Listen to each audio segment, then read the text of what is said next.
Welcome, Arvanauts, to a Tuesday stream. It is November 20th, 2018. It is 12:25 p.m. Eastern, and I hope everyone is doing well and looking forward to more Adventures in Middle-earth, Wilderland Adventures, A Darkness in the Marshes, sponsored by Cubicle 7. It is day 34 of our Adventures in Middle-earth Good Fun Times. I hope everyone is enjoying themselves out there and has had a nice Monday and Tuesday so far, and is looking forward to some awesome roleplay ahead. Before we get there, just a couple of reminders about ways to support the stream. If you haven't done so already, please consider following the channel. That is obviously a big thing. Let everyone know that we are here. That's the way you do that, by doing the Twitter, !ARV tweets will allow you to send the Twitter out. Actually, !ARV tweets will let you follow my Twitter. !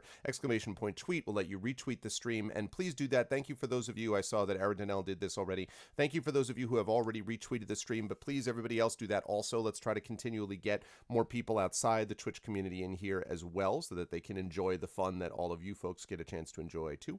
ARV shop will get you over to my merchandise area, where you can check out all the merchandise that we have available currently for Infinity and Beyond, but soon for other things, including Assignment Unpossible, and for possibly even this campaign for Esper Genesis, and also Adventures of Middle-earth 2. And that reminds me, I need to speak to Kilobyte about that also. I forgot to do that already. I need to speak to you about that. Let me remember to do that, Kill. !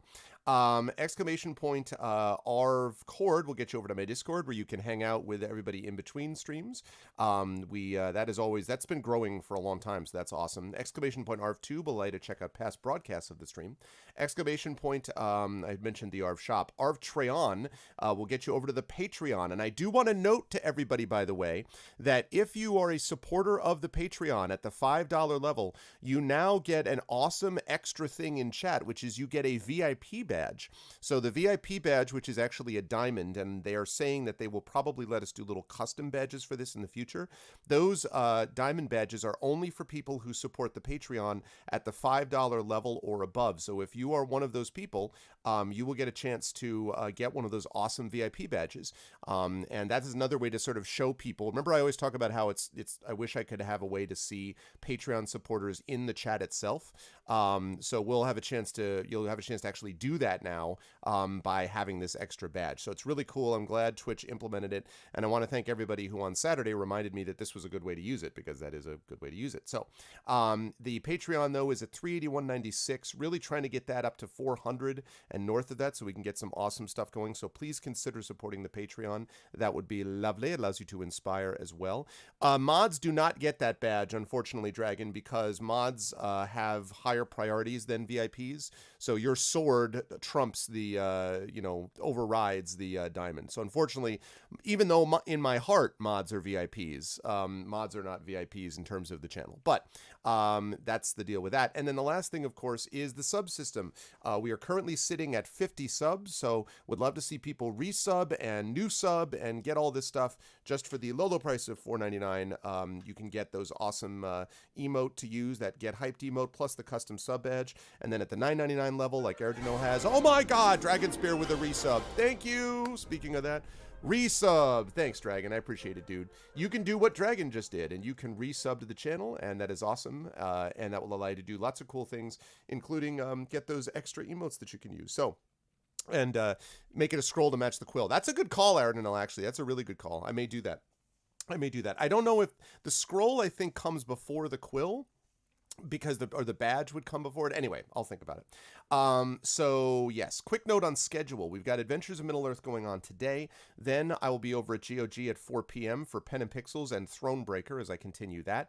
On this Friday, we have got a couple of video game things coming up. Friday, I'm going to be premiering Underworld Ascendant, thanks to Brahms. I'm really hoping this is good, but if it's not good, then I will be instead continuing with Bard's Tale 4. Or starting Bard's Tale 4, I should say, on Saturday. So my plan is to do Underworld Ascendant, and then Saturday will be Underworld Ascendant if I like it, and if I don't, then Bard's Tale 4, and then we'll stick with which either of those games we end up liking, I will stick with. Then next Tuesday, as a reminder, we have Sagard the Barbarian, the Return of Terry with the gamebook illustrations, and then more Thronebreaker on GOG.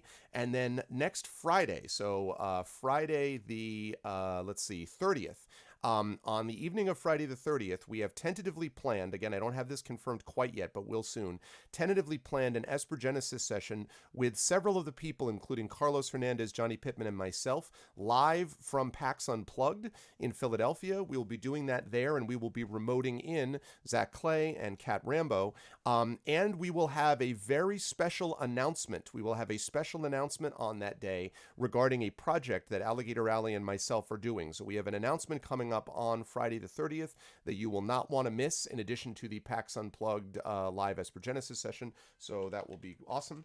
And then the last announcement that I want to make has to do with the Emberwind Kickstarter.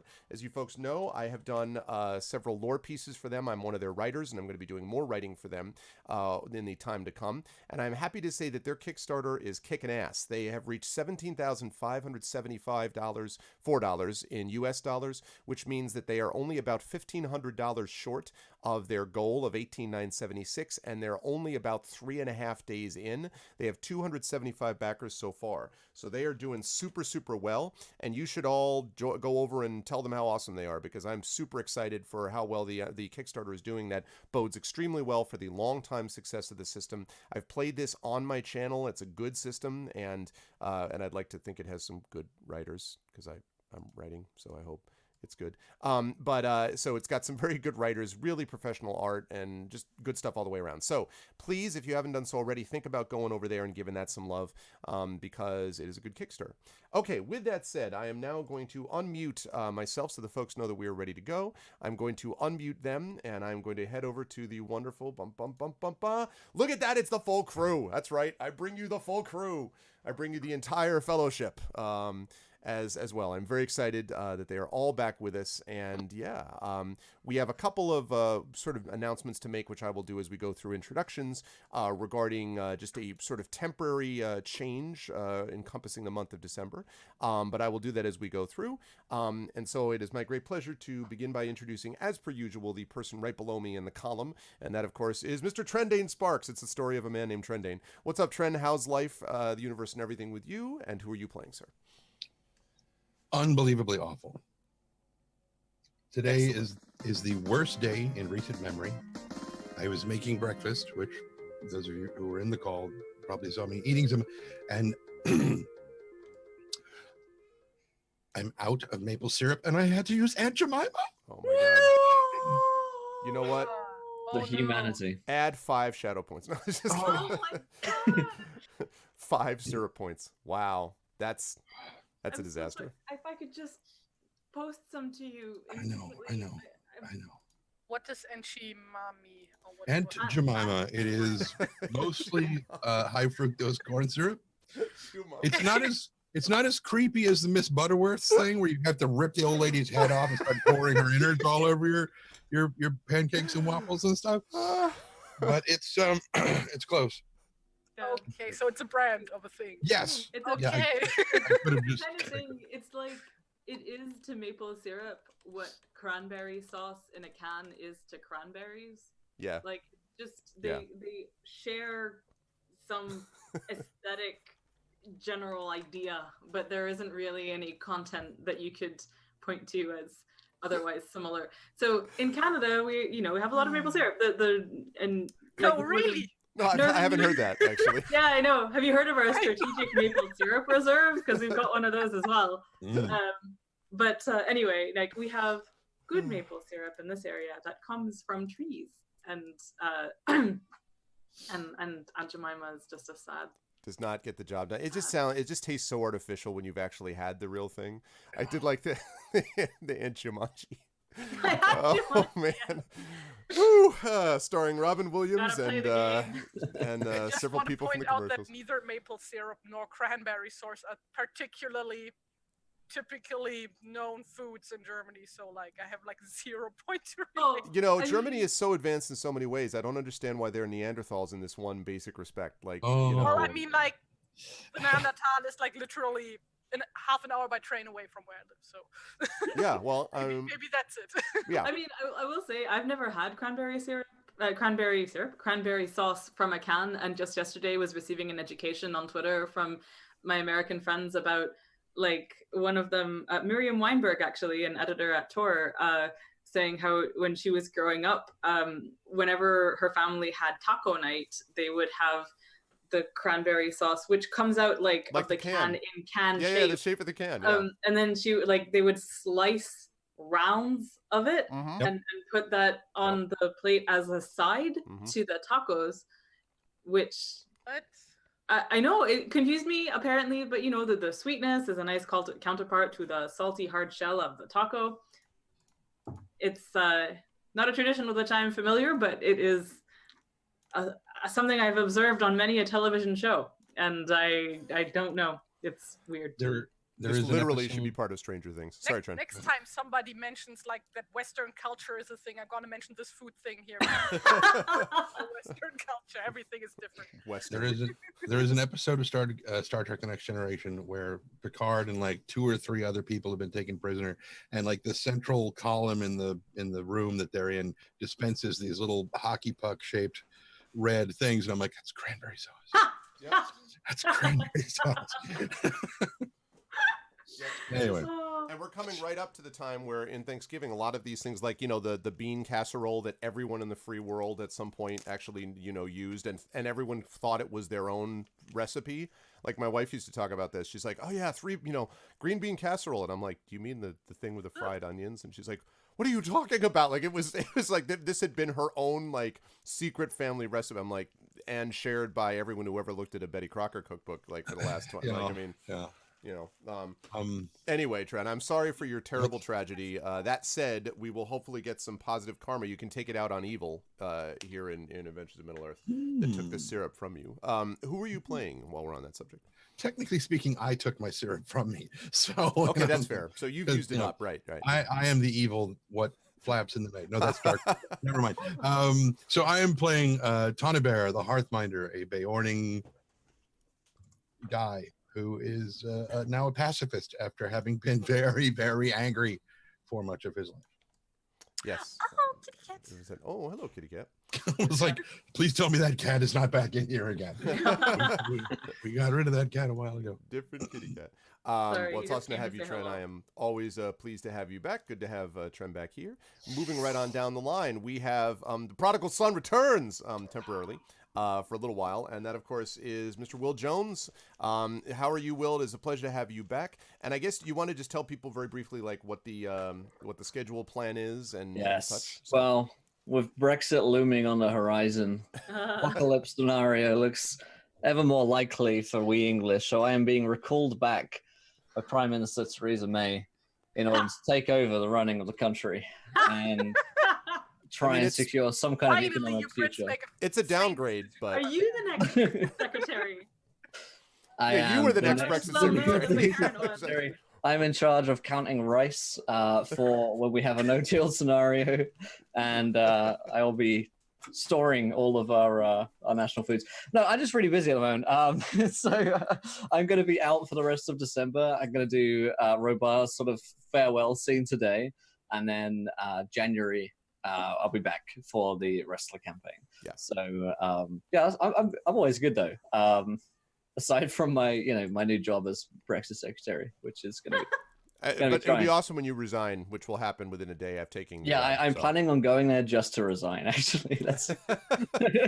Can you fix the system with the rails and the buses before you do? I will give it a go, and then I'll resign as transport secretary. My job here is done. I'm out. And then drop the mic officially. Yeah. Boy, it is funny to see Brexit, man. Yeah, Brexit. Anyway, it is a pleasure to have Will back with us.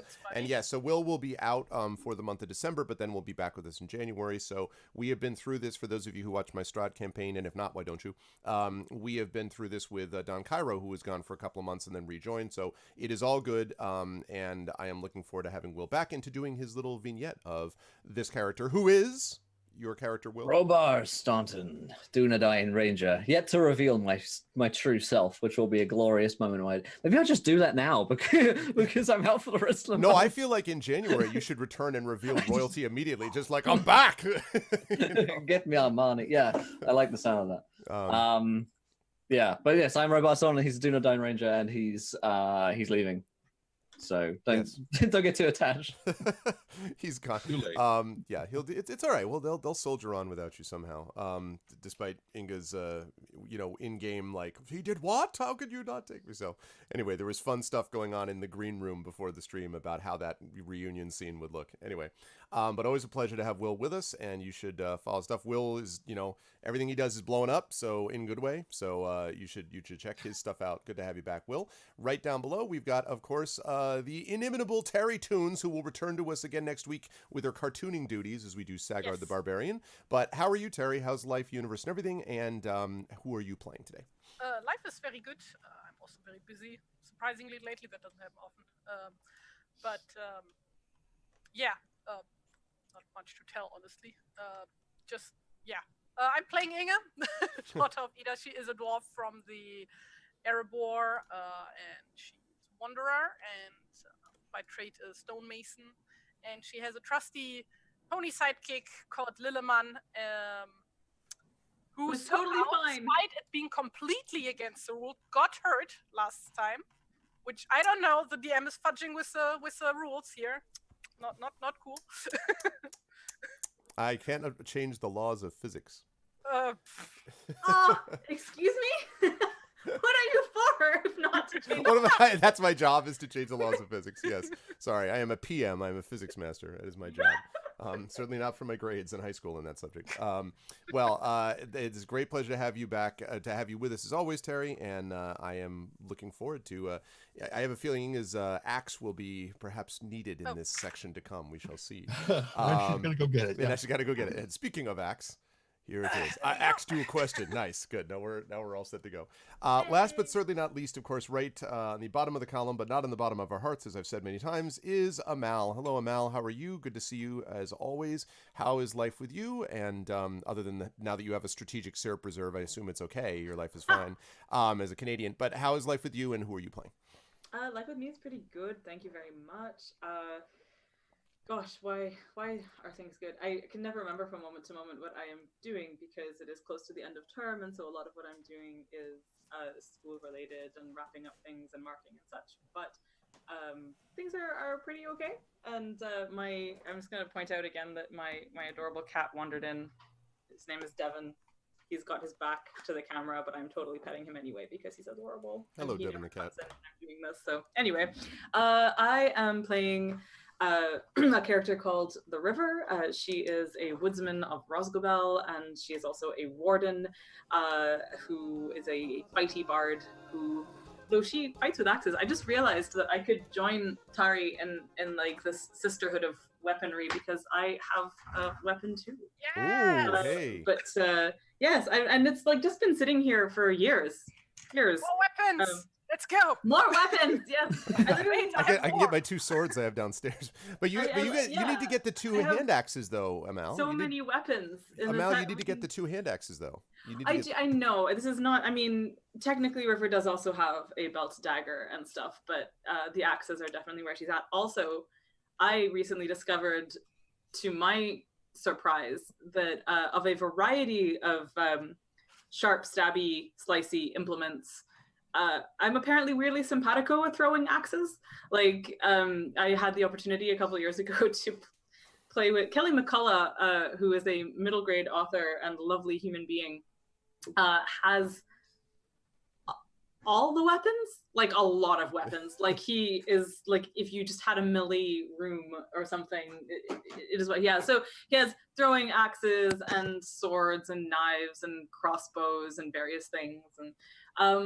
And like, I was like, I took to the throwing axes quite well, and I was surprised. I'd never thought of like ranged things particularly as my jam before, because I did fencing before, so I was like liked pretty swords that are long and stuff. But I'm here for the throwing axes too. Gotta see if River can get into that throwing axe action at some point. Absolutely. Some action, if you will. I see what you did there.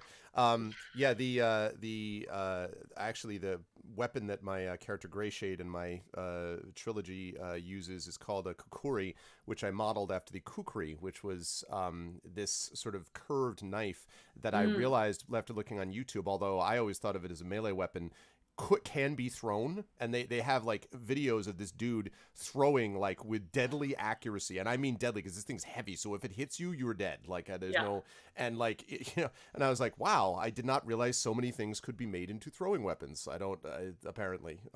So anyway, well, I am looking forward to seeing those axes wielded in anger and for the side of righteousness. And with that said, I am going to start the music up here, and I am going to quickly recap and then get into Will's little vignette here. So there we go. In our last session, the party had gone to Mountain Hall at the request of Radagast the Brown, who had asked them to find information about this darkness, which the party themselves have discovered, or have felt over the last few months has been growing within Wilderland.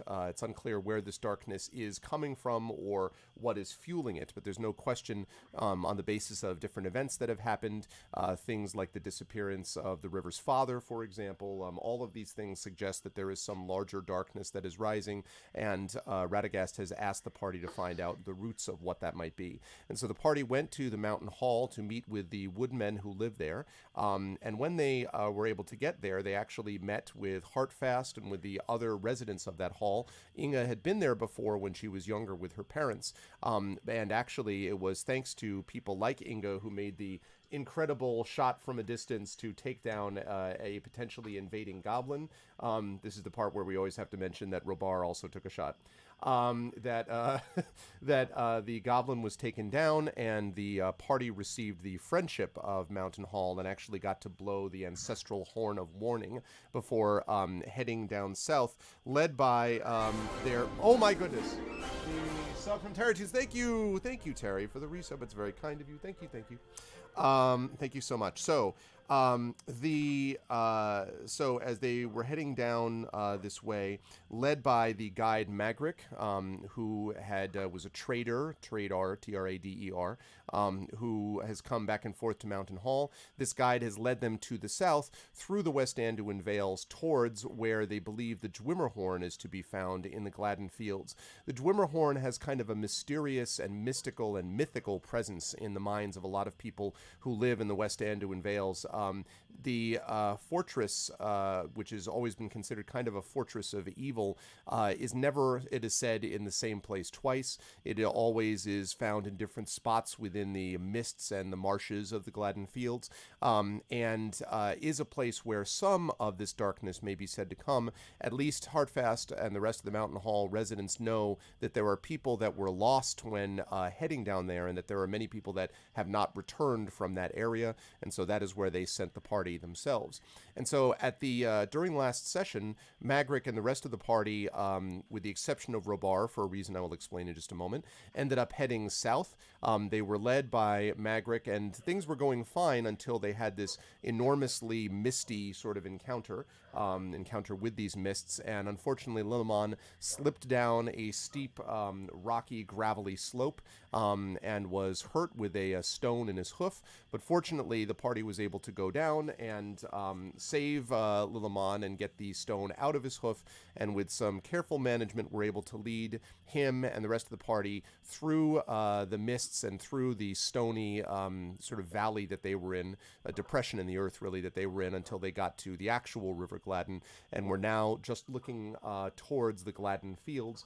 And a little bit later on, we will return to them and see what happens when they are prepared to go into the Gladden Fields. But before that, you may be asking yourselves, but why was Robar Staunton not with them? And for that, we need to go back to the night before the party left Mountain Hall to return, or to head down to the Gladden Fields.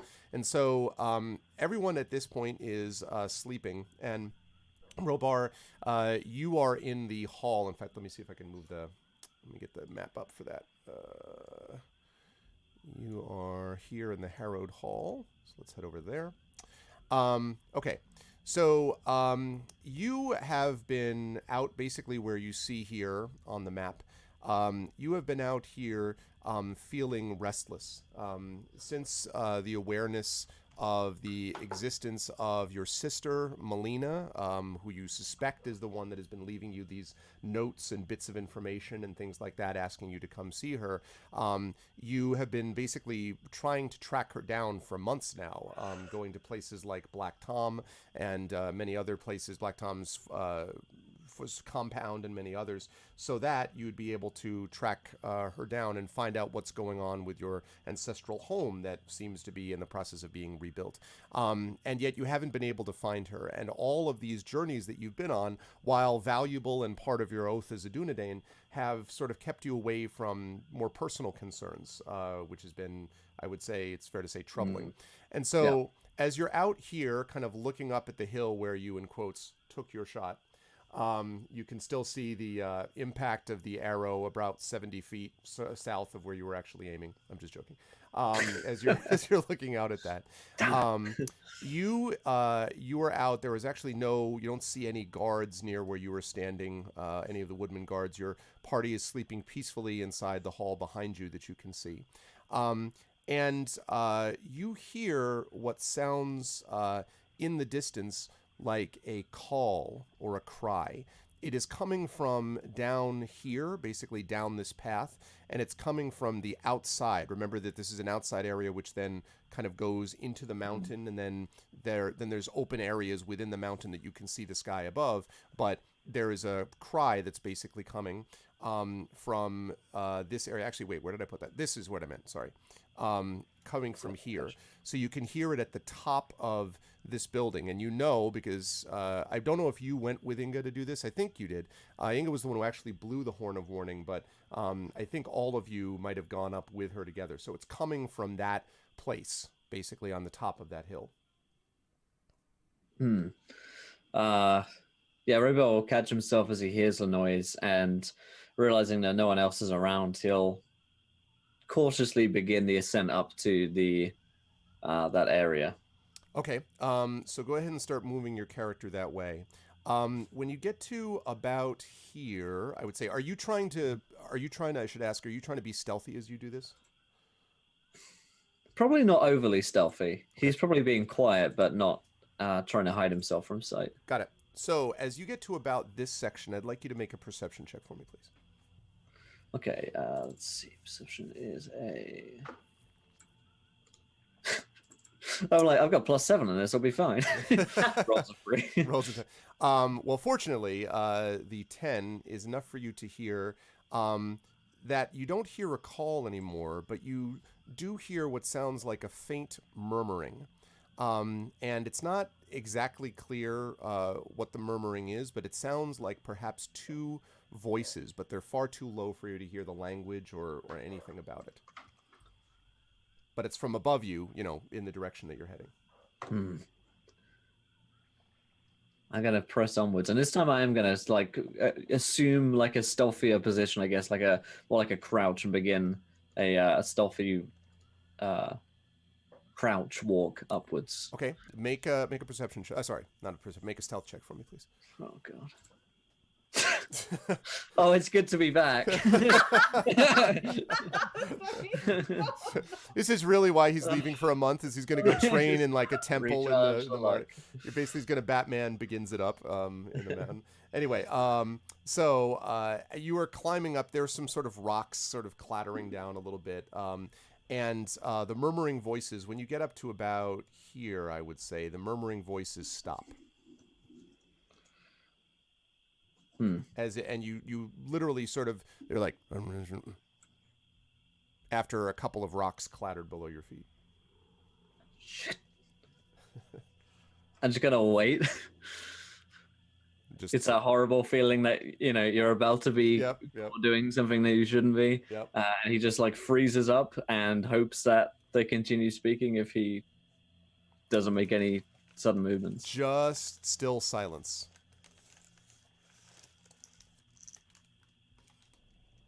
Shit. I'm gonna try and get a look on them. Okay. I'm gonna push my luck because it doesn't seem like anything else is gonna help him. So yeah, I'm gonna try and like peek over the top and have a look around, see who's speaking or who was speaking. So to do that, you're probably going to have to go because there's still this wall that exists around this area, which is this sort of this tower. And I should say, by the way, that this tower, you were told, had some significance to the Woodman besides just being the place where the Horn of Warning was found. But it also has some other kind of significance too. You don't know exactly what that significance is, but there's a strange aura that you feel, not coming from it that's magical per se. Maybe it's just the stillness of the evening combined with the unearthliness of the call. But there's something weird about the environment, I would say. But to get to see what you need to see, you would need to get to about here. So you'd need to make this bend and then kind of, peer around this wall that surrounds the top of it. That's what he's going to try and do. He's feeling he has something of a sense for strange or unnatural, supernatural environments, I guess. So if this is prickling those senses, he's definitely going to press on around that corner and try and quietly take a look around. Okay. When you get up to here and look around here, you see two figures that are sort of looking at each other. But these are very odd figures, at least in terms of what you would have expected to see. One of them is what looks like a sort of thin human female, probably, but wispy and ghostly white. In fact, somewhat insubstantial. You can sort of see like the kind of her image slightly shimmering and billowing. And talking to her is what you recognize as one of the eagles. In fact, the eagle that was saved by Tawny Bear in the mountains some time ago. You may remember that he saved him from an arrow wound. And the eagle is, they may have been speaking before, but they're not now. The eagle is looking at this sort of ghostly, shimmering shape. And they're just sort of looking at each other, not doing anything. And the eagle, by the way, is not shimmering, I should say. It is definitely a living, actual great eagle, yeah. His eyes sort of widen in astonishment as he sees the eagle again. But remembering it as a friend, he doesn't feel the need to skulk quite so much. So he'll slightly awkwardly sort of... good evening. And the eagle sort of looks in your direction with its keen, piercing eyes, as does this ghostly figure. And the eagle sort of looks with you, looks at you as does the ghostly figure, and then the eagle quietly says, "Welcome, Robar. Come, stand with us." He does so. But I ask, what's going on here? And the eagle looks at the shimmering figure, and the shimmering figure doesn't say anything, but points out, and you can, from up on this vantage point, which is near where the horn is, you can see, again, out over the, Wilderland proper, and points to the northwest in the direction of your ancestral home, and just sort of silently points in that direction. And the eagle sort of watches solemnly and then looks back at you and says, "I have been sent for you, Robar, by the Lord of the Eagles. There is communication that you have received, and a family member is in need of your aid. This one, though," and he looks back, "this one was not one I expected to see when I arrived. Do you know of the history of this place? Here where you stand." No, I can't say I do. You said family, my family? And he nods. He nods several times. He says, "Yes. And I think the presence of this one is connected to that. The information I have for you is that your sister Melina has called for your aid. She has, apparently, been trying to raise the house of your family again, to bring the Stauntons back to their former glory, or so my master bid me tell you. But she has fallen into danger. She is currently imprisoned, bound, and only her knowledge and friendship with the animals allowed her to send word through a butterfly, which then spoke to a sparrow, and then to an eagle, and then to my master, who sent me. There is no time, the message says, to waste. You must come with me, find the Lord of the Eagles, and then, together, find your sister. If you wait and delay, she may not survive. And he sort of waits for your reaction. I understand. Where is she? He says, I do not know. And the butterfly knew only the general space where he usually floats and flits. The sparrow knew only the field in which the butterfly spends his time. And my master knows only the woods where the sparrow usually flies and makes his habitat and his nest. And so we must do some searching, you and I, and perhaps together with Lord of the Eagles we will find your sister before it is too late. I see. My duty calls me here, and yet my family calls me away. I'm afraid that I cannot leave without informing my companions. He says, I understand, and you may have the time needed. But I would press upon you the importance of this, and that is where this comes in. And he kind of leans back, looks back at this ghostly figure who has just stood silently. She's lowered her arm and is now just regarding you. She's very beautiful and looks very young. If you had to guess, maybe 18, 19. And is lying there, and you can see that although she is completely beautiful, she has her feet are bare, her hair is long. You can see that her expression is extraordinarily sad, as if sort of haunted by grief. And he says, the eagle says, it is said that this tall tower on which we stand was raised by a great chieftain of the mountain folk. His daughter was the most beautiful maiden ever seen in Wilderland, and when her lover was slain in a battle with dwarves untold centuries ago, cast herself from the top of the tower. Her body was never found, but one story that is passed among Wilderland and among my people is that the dwarves, guilty and remorseful over what they had done, found her and placed her drowned, half-dead body in a crystal coffin where she sleeps until her lover returns from beyond the land of the dead. I cannot speak for what those who go on 2 feet do with their history, but this one, when I came here, was waiting for me.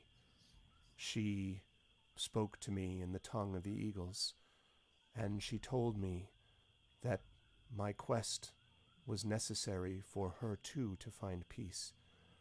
There is some strange connection between your family and its ancestry, and what this ghost here is for. There is some darkness rising that has brought all of these once dead people back to the land of the living, or at least within sight of it. I believe that if you do not go and seek out what you must, if you do not resolve the problem with your sister and your family, that this part of the darkness will grow. This I am bound to say by my master, but I would add further that I too had a sister from the egg. I lost her because of my selfishness when I sought prey beyond the reach of my family's nest. She came to find me and died for my carelessness. I would not see you do the same. I lost a sister once. I won't do it again. Thank you, Great Eagle. I won't be long. I'll return here and we shall leave. He nods, and the ghost sort of folds her, just sort of lets her hands hang by her sides and just looks at you impassively. Okay, so if you want to go back down, what do you want to do now? How do you want to, because when you walk into the hall, assuming you go all the way back down, all of the characters are asleep with one exception. Stone comes over to you and sniffs at you when you enter the hall. I press a finger to my lips. Shh. Not now. Mm-hmm. You're gonna have to be quiet. Why am I talking to you? Kind of sniffs your leg. Yeah, it's been in the river, okay? You know it has. Listen, let's just stay quiet for a minute here, and I'm gonna go and wake up Tawny, and you don't wake up the others, okay? Mm-hmm. And he kind of lies down and at the door and looks at you. Good lad. I'm gonna sneak over to where Tawny is sleeping and try and like slowly wake him up without him violently reacting to waking him I'm really up tempted to make you make a stealth check. Hoping I you know. fail. I'm So you're waiting for you to say those words. No, you can definitely do that if you wish. So Tana, you feel this sort of I don't know. What do you say, actually, Robar? Like, Yeah. hey, wake up! Wake up! Shh. Tawny, What? come with me. All right. Then he gets up. And Robar is going to lead him without any real explanation. Just follow me. Back up the ledge. Okay. Just so that we can see the eagle and the ghost. Or I don't know if you can see the ghost, but It's Kevin. Yes, you can see both the eagle and the ghost in the way that I've described it, Tani. She is again sort of looking off to the northeast, basically from where you are, and the eagle is looking with her. Donnie, they are. I'm sorry for waking you up like this, but I stumbled across the eagle and this ghost, I think, and they told me that that my sister is in danger and she needs my help, and that there's no time to waste because she's. And he starts like fidgeting with his fingers in a sort of awkward. Mm-hmm. She's in a lot of danger, and And you have to go. I do. But I don't want to. I have to leave everyone, that is. I just... So you're not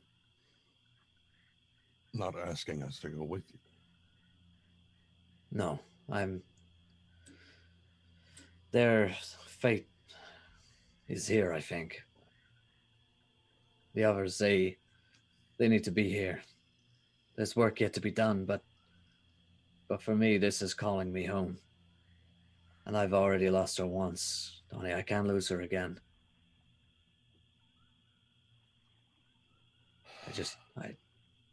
The others, they won't understand. Least of all, Inga. That is my chief concern, yeah. Well, while she may not understand, I think that simply disappearing would be unwise. Yes. Yeah, you're right. I could leave a note, I guess. Can I tell what time it is? It's, I mean, after midnight for sure. The moon is actually visible in the sky, a fairly nice moon actually tonight, and but it started its descent down the other direction, so 1 or 2 something.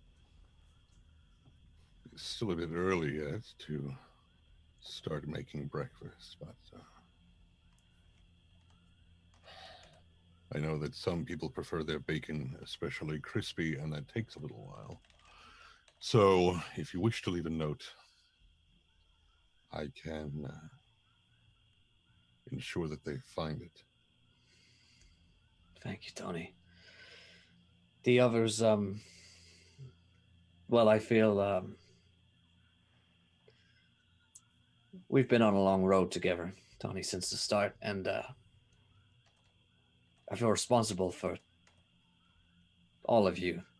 Well, you can look after yourself, but the others, they,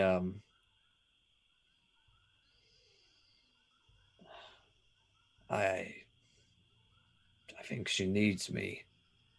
The others all do. Not that I, we'll be fine. But what I'm trying to say is, I guess I wouldn't rather leave anyone else to look after them than you. You're a good man.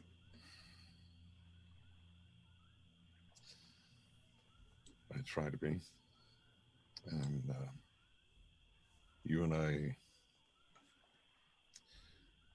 we never really speak much, the two of us. I think in some part that is because we both understand each other's position, and so there's not a lot of need for it. But I also understand that family comes first, though I don't really have one of my own, aside from each of you. And while each of us, in our way, is capable of living life on our own, as I have heard said, the whole is greater than the sum of its parts, or something. It's math. I don't really do math, but suffice to say, we will be lessened without you, but the pain of parting is often the return is the greatest salve. You're right.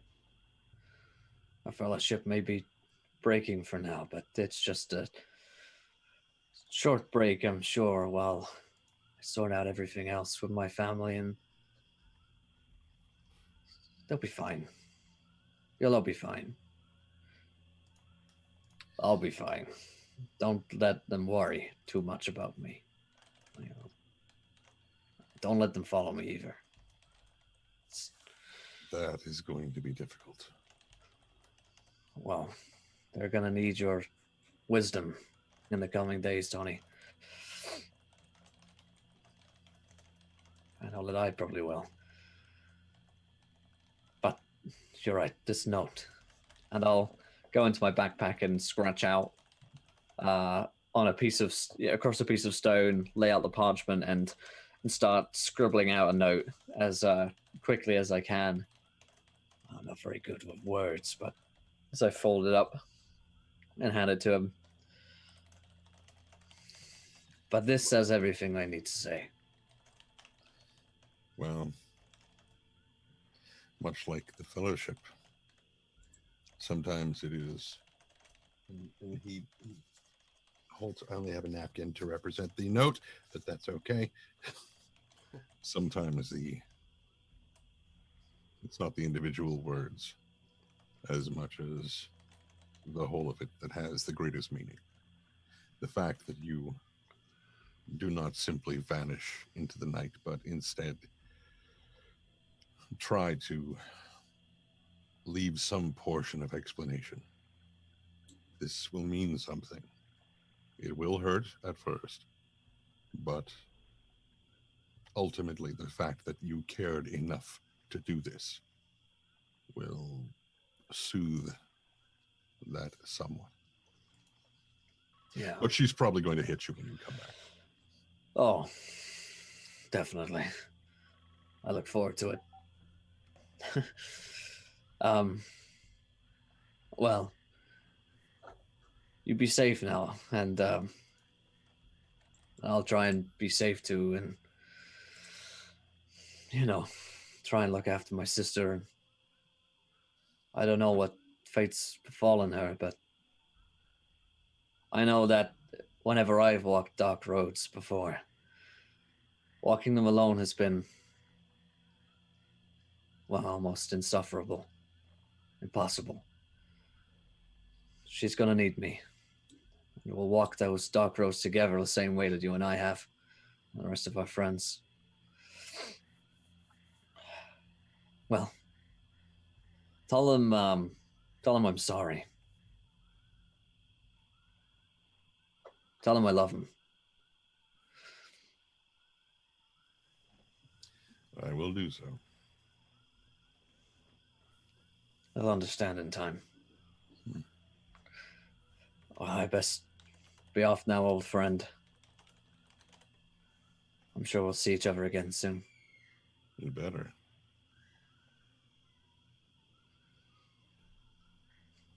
And he'll go in. Robar will go in for a hug. Oh, really? Okay. Yeah. Shall we? Yeah, no. Tawny's like, Oh, come but on! This is also- Lord of the Rings. This is ultimately, it'll work. It's just neither of these characters is especially huggy, so it's a little awkward for a minute. But ultimately, yes, it does work. Yeah. He'll sort of do the back pat heavy thing. Yep. Okay. Yeah. Yep. Well, gotta get on the eagle now, I guess. So. Tell him I said hello, and it was good to Yeah. No. Pass on the message. Yeah. I guess I don't need to tell her anything because I haven't met her yet, but whatever. Right. Right. Well, until next we meet then. May it be soon and safe. And with that, Robar will turn and meet with the eagle. As you come up to the eagle sort of looks and inclines his head to you, Tawny, recognizing you as the one that saved it, and then looks at the ghostly figure. And the ghostly figure drifts over to you, Robar, and stands sort of right in front of you. You can feel...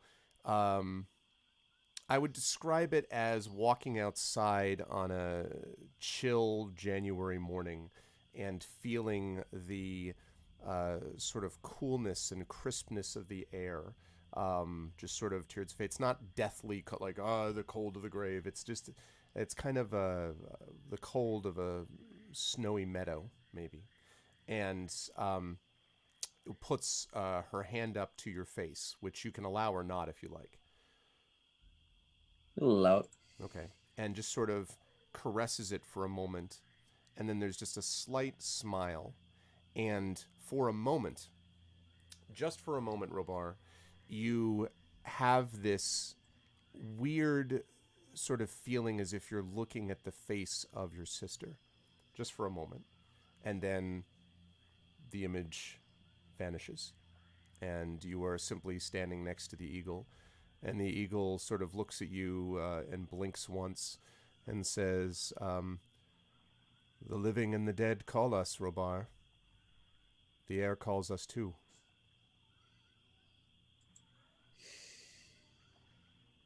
Then let us answer that call. Okay, and he kind of lowers his body so that you could get on. He does so. Okay, and with a call and a cry that soars out and pierces the sky and shoots across possibly all of Wilderland, the great eagle ascends. And perhaps, Tawny, as you make your way, or making your way down the path, you look up and catch just an image of feathers and brown and perhaps the trailing edge of a green cloak. And then Robar is gone. And that is going to be, for Robar anyway, the end of his story for December. Though, as I say, he'll be back in January. And when he's back in January, we will, Will and I were just talking about this, and I think what we may do is we may set up a one-on-one session like I did with Don Cairo for the Curse of Strahd campaign. May not even be on a Tuesday, to sort of talk about what happens when he goes to the north, because I have an idea about the way that's all going to work. So just for a moment, we're going to get back to the rest of the party in a moment. That was lovely. Absolutely lovely. I was tearing up listening to it. Really, really well done. I'm only saying this because Will is going to be heading out now because he's got a lot of work to do. So Will, my friend, great work. Great work. You and Tren both. Thank you. Yeah, no. Thank you, Tren, for that scene. That was awesome. That was lovely. Very happy to. So, Will, do you want to... Yeah, man. Yeah, no. Well, I will... Feelings for that scene with just like being extremely silly in the chat and imagining them having this conversation over Twitter. Yeah, the text message. Just lovely. But mostly also just I want to just sort of highlight very quickly that seeing that as a conversation between two male characters and two men is, I think, extremely important. So anyway, lovely stuff. And Will, you want to talk up where you're going to be and what we're going to see you until, as I say, January? It's not like he's going away for years, people. He's just, But, no, yeah. Yeah, we won't see you until next year. It's going to be a whole year till you see you next. Yeah, no, that was a lot of fun.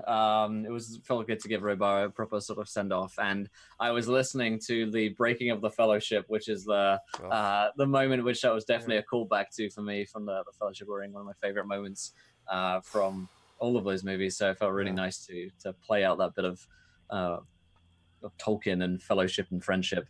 But yes, I will be away until January, and then we'll see what happens to Robar in the meantime, I guess. Until then, I'll be working on Encounter roleplay stuff. I'm really busy at the moment with RPG Sports, which is the world's biggest online D&D tournament. It's every Saturday at the moment, and there's a $5,000 prize pool. So you can come along. It's a lot of fun, silliness, people killing each other playing D&D. So you can come and watch us organizing that event at the moment. But yeah, that's what I'm doing in December. But I will be watching the stream as often as I can to keep up with the adventures of our fellowship. And best of luck to you guys with your current tasks, because actually, you'll be in no way affected by not having Robar in a mechanical sense. Any rivers will be easier to ford. Any enemies will be easier to kill. Already proven. There's an algorithm in place which just becomes a whole lot easier once Robar is gone. So, I will be off with an eagle, so I won't need to cross any rivers myself. So let's, that's Jetstream. Farewell for now. Jetstream. Ha. That's true. Exactly, yeah. So it's been an honor and a pleasure playing with you guys. I don't know how long we've been playing now, for like a year or something like that, maybe. I was about to say 20 minutes. More than that. I think we actually got started because this is episode 30, day 34. I think it's probably been about 2 years almost. I've only been here for a year, but this is like... that's true. You joined in maybe a year and a half then, because I think you joined in about a half year after we got started. started. That sounds right, We started playing before I moved, but that was a year ago. So okay. I think I joined up in November of last year. I think that's when I first started. Okay. So I think it's been almost exactly a year for me. But... Well, happy Tolkienversary. There you go. Happy Tolkienversary. Well, yes, it's been an honor and a pleasure playing with you guys. Can't wait until December, so it's not really a proper farewell, but yeah. I'll miss you guys, and Awesome. I'll jump out the call so you guys can carry on playing. All right, sounds good. Thanks, Will. I will see you. We'll talk more about that other thing, sometime in December, but we'll see you back in January. Chat, let's get some love for Will, and Will, good luck with everything, and happy holidays and all that. Talk to you soon. Bye. Take care. Okay. I thought he'd never leave. Thank God he's gone now. All right, just give me a second while I fix the cameras. Yeah, very lovely. This is really nice. Okay. For those who think that, there's no Lord of the Rings game that captures this. Okay. All right. Just give me 1 second. I'm right now. Everybody's cut off, and But I can still see right above the top of my name. It's, it's like Kilroy is here, right? yeah, exactly. Okay. And then move that across. Sad. But you know what though? Totally Tolkien. Beautifully Yeah, Tolkien. but sad. That's you know That's Tolkien. that's Tolkien too. Beautiful and sad. F. Oh. All right. Good stuff. Let's see. Also, I All of didn't. these weapons that I have here, none of them helped. They don't help. The axe is not helping this situation. Also, Fucking crossbow here, it doesn't help. well, it could have. You could have taken a shot. At Got like eagle. 2 swords and a gun. What the hell? Oh god. I loved his little interaction with Stone, where he's like, shh, don't talk, don't say anything. And Stone's like, he's like, oh man. The animal. That was just because I feel like the animal always knows, you know. Okay, good. All right, everyone's back where they were. Lovely. That's Tolkien. Rovar walked in. He's like, shh, play? No, shh. Yeah, exactly. Okay, quick note, by the way, before we get back to this, just quickly, you will notice that Nonstop has what I was talking about. Nonstop's got that VIP badge, which is for Patreon supporters. So if you are not a mod, but you are a supporter of the Patreon at that level, you get that awesome VIP badge. So he can wear that with pride. And Nonstop, again, has been battling it out with Specchio and with Nordwolf as, like, most effective inspiration users. Wow. Everybody who gives inspirations have gotten great value out of it. It's just those ones are always, like, at the right moments, you know, they do it. So anyway, lovely stuff. Okay. Well, sometimes it hasn't worked out well because, like, you roll double 3s or something that's true. with Well, advantage. yeah, because, like, you know, the reality is sometimes it's not always going to work out, even if and it's always hysterical. When it happens. those moments are always good. Okay, so that is what happened before. I already talked about the party having discovered the note at that time, and so that brings us back here to the passage of the marshes. Now, the party was right outside the Gladden Fields, and I'm going to pop up on the stream again to show you what that looks like. There is the actual field area. I think this is what I needed, right? Yeah, because I wanted a little bit more.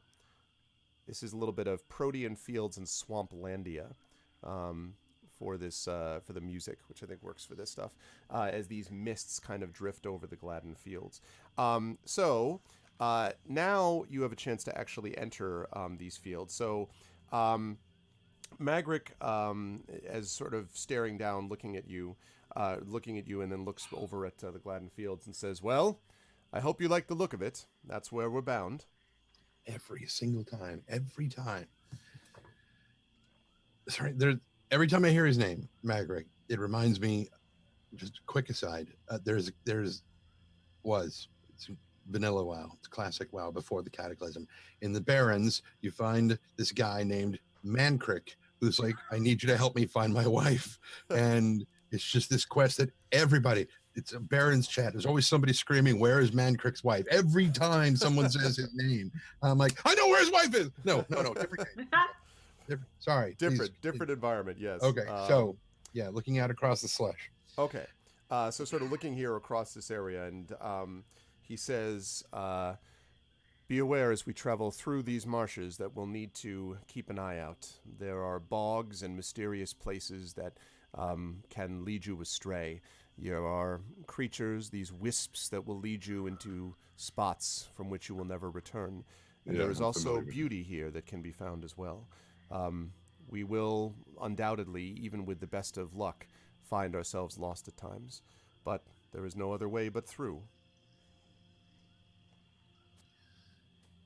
The last time we were near a place even remotely like this, I had a rather unfortunate run-in with something that tried to turn me into some sort of marsh crop. Should we alter our guard rotations when we sleep, if we're going to be sleeping while we're out here, so that no one is alone? He says, that seems wise to me. We have probably a day's travel or so before we reach where I think the Dwimmerhorn still is. That seems like a good idea. Yes, all for that. He says, but we probably have some travel time that we can do before we must make this decision. I would say there's at least, he kind of looks up, squints up at the late afternoon sun and says, probably we have a good 3 or 4 hours of travel time. I would recommend we use it as much we can. Press Right. on. All right. So you head into the Gladden Fields. Now, what I'm going to ask for is I'm going to ask for the hunters and the scouts, which I believe is Inga and Tani, respectively. Is actually Inga's the scout and Tani's the hunter. I'm going to ask you to make 2 skill rolls each. So I'm going to ask you to make either perception or survival or investigation. And what this is doing for each of you is reflecting your search through to basically to find clues along with Magrick's leadership to be able to get you to where the Dwimmerhorn actually is. So I'm going to ask the 2 of you to do that. So you can choose either one. It's up to you. What was that? Perception and? Perception or survival or investigation. The investigation is going to be harder in terms of the difficulty level than the perception or survival will be. Well, we are outside the wilderness, so I'm gonna go with perception because That makes sense. And you're absolutely in the wilderness, yeah. Which means I get a +4 overall. Okay. Which in this case would be a +17. Would be a 17. Plus Okay. 17. Plus Wow. 17. Plus 17. Okay. What was the other one? I forgot again. Sorry. Two each, right? Investigate. So perception and survival is one, and then investigation's the other. They have to. Oh, I do have to make investigation either way. Okay. No. You could do two. You could do 2 perceptions if you wanted, Oh, okay. Well, then I'm gonna do that, I guess. or 2 survivals. You know, if you were doing that. Okay. So that is a 19. So 17 and 19. Okay. So basically, you have 3 out of 4, roughly speaking, successes is what I see there. So yeah, towards the end of the evening or towards the end of the traveling daytime, probably when you're, again, it's a little foggy at this point, literally, but let's say you're about here, you find a trail which is winding its way among the great rushes and the tangled reeds of the marshy terrain, and it seems to have been used recently. And Magrick sort of points to it and says, apparently we weren't the first ones.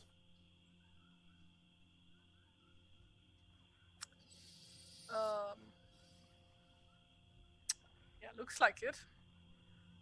Can we have a closer look at these tracks or what they were? Sure. You don't see tracks exactly, but you can see where the trail is leading. Okay. And you can, you could follow it for a while if you wanted. It seems to be kind of, it sort of meanders a bit, actually, but it definitely is wider than the surrounding rushes. So it's definitely, there. If you had to guess, there were a few individuals that were on, going along this path. Yeah, I'm gonna tell Margaret. I'm gonna go check it out. I'll give you a sign if there's any trouble up. Like hood of a barn owl, that kind of jazz. So, and then Inge goes to investigate Okay. stealthily. I wanna add, Okay. depending on how old this trail, whatever. Make a stealth check for me Yes, first. that would be an 18. Okay, so you quietly slip into the rushes and make your way through this trail. Now, actually, are you trying to keep right next to the trail but in the rushes, or are you just sort of keeping very quiet but staying on the trail? No, next to the trail. Okay. So as you were sort of passing through the trail, you're walking along, or you're sort of making your way through, and at one point, you find, as you're sort of going along, Inga, you find what seems like, to your right, a depression in the earth. And when you sort of kind of feel around a little bit, it looks like there is an area which drops down slightly, and you think you can see what looks like a covered over hole of some kind, but it is a good sized hole.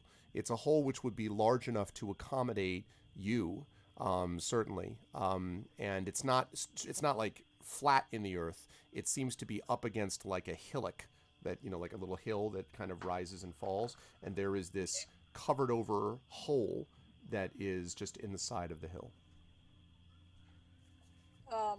Would Inga have any idea what like a hole of this would be for, or if it would be like natural or like man-made, or by an animal or something? This is way too large to have been made by an animal, unless it was being made by like a I don't know, a horse. Animals in this world can get pretty big. True, that's true. But this, yeah, that's true. Great eagles. It's a great gopher. This looks This looks like much too large though for that. And also, the hole itself seems to be very regular, as if it's now you can't quite see it. You'd have to get a little closer to it because, as I said, it's down from you a little bit. But it looks as if it's shaped, is what it looks like. Okay. First of all, I want to like listen, and if I like hear anybody nearby. Okay. Go ahead and make a perception check for me. Okay. So that is 13. Okay. You do not hear anything other than just the sort of general quiet of the swamp, so to speak. You hear insects, of course, and some faint Mosquitoes twittering everywhere. and rustling. Yeah, but there's no like you don't hear any voices or anything other than maybe your companions, depending on how loudly they're talking behind you. Okay, no, then I want to go check out that weird hole. Okay. So when you slide down, you have to slide down this little embankment, but it's very easy to do. And you go over to the hole and it's covered over. You can see that there, around the hole is what looks like rotted pieces of wood, as if there was a round wooden frame that used to be in this hole. Zombie hobbit. And there are a couple of steps that are descending from inside the hole. So like you see the hole, and then inside there's a couple of steps that lead down to what looks like a tunnel of some kind. I'm assuming the ground is like muddy here, probably. It is muddy. Yep. Okay, then I'm looking if there are any tracks on the floor. No. Footprints. Nothing. No. Okay, so if there would have been any, then the rain would have washed them away. Presumably. And the inside of do I the have hole. any idea? Oh, sorry. Sorry, I was just gonna say the inside of the hole seems very dry and actually remarkably, preserved based on the outside. Like there's no real marshy kind of intrusion on the inside of this. Would Inga be able to tell like how long the last rain was ago?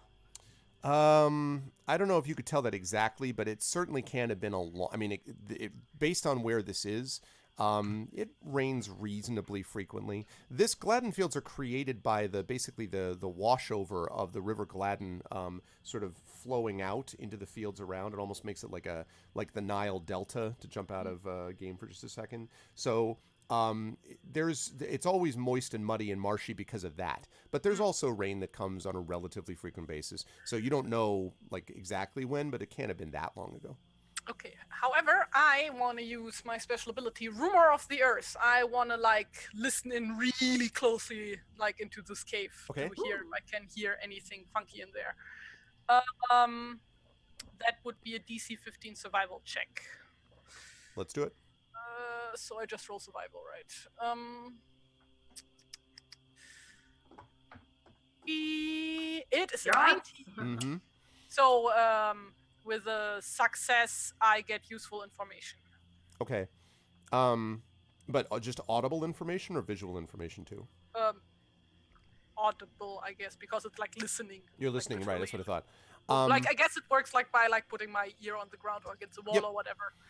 You so you don't hear anything except one thing, which is this sound of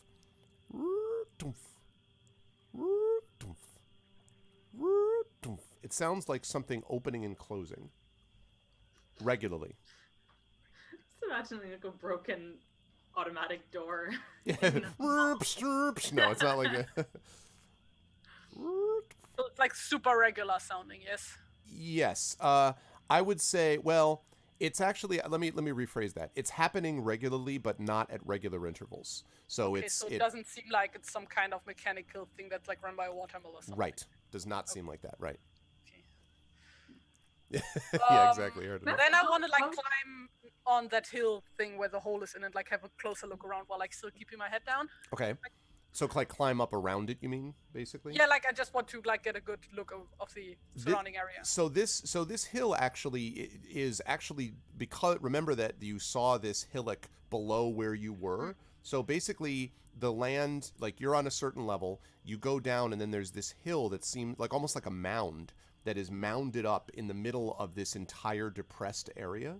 And I see so what's- and clearly, there's no question, Inga, that this mound was not natural. You can see Yeah. that the inside of it has been shaped and formed and built up to this spot. And in fact, just on the inside of the just on the inside of the tunnel, you can see what looks like wood and stone supports. Okay. So, but I don't see like any people like things around, right? No, Okay, not at the good. moment, no. Then I want to go back to the entrance of the thing, make sure like and get like a twig or something, Okay. or like rip out some grass from nearby and like make sure that my tracks are like in front of the door, like because you said with like muddy ground that my tracks are like Yep. Mm-hmm. done, and then like go back basically to Okay. where Margaret was. Okay.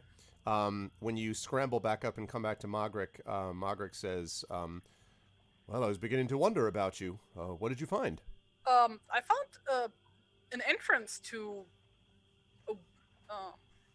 like I wouldn't call it a mine, but No, like a definitely hole not in the mine. ground with stairs, basically.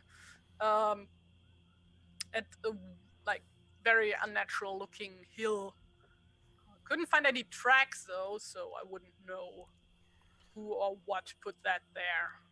He says, oh. When like the last time somebody was there. Oh, you know something? He nods and he says, I imagine that I do. If all of you want, you could follow me there. It is, it's rather a sad place, but interesting, I think. All right. Is it dangerous in any way? No, not now.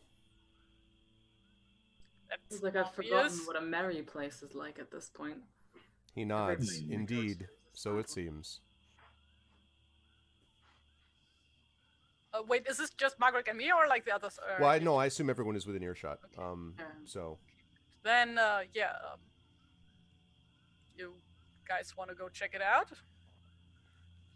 and don't forget, by the way, Inga, that the trail that I was mentioning, this was off to the side, so the trail still led in another direction too. But you found this as you were like crawling along the side of the trail, just so you know. Oh, I see. Yeah, the trail didn't lead there. The trail just went past this spot. I see. I thought it was like leading to the No. entrance. It was like, oh, this is where goblins must be, obviously.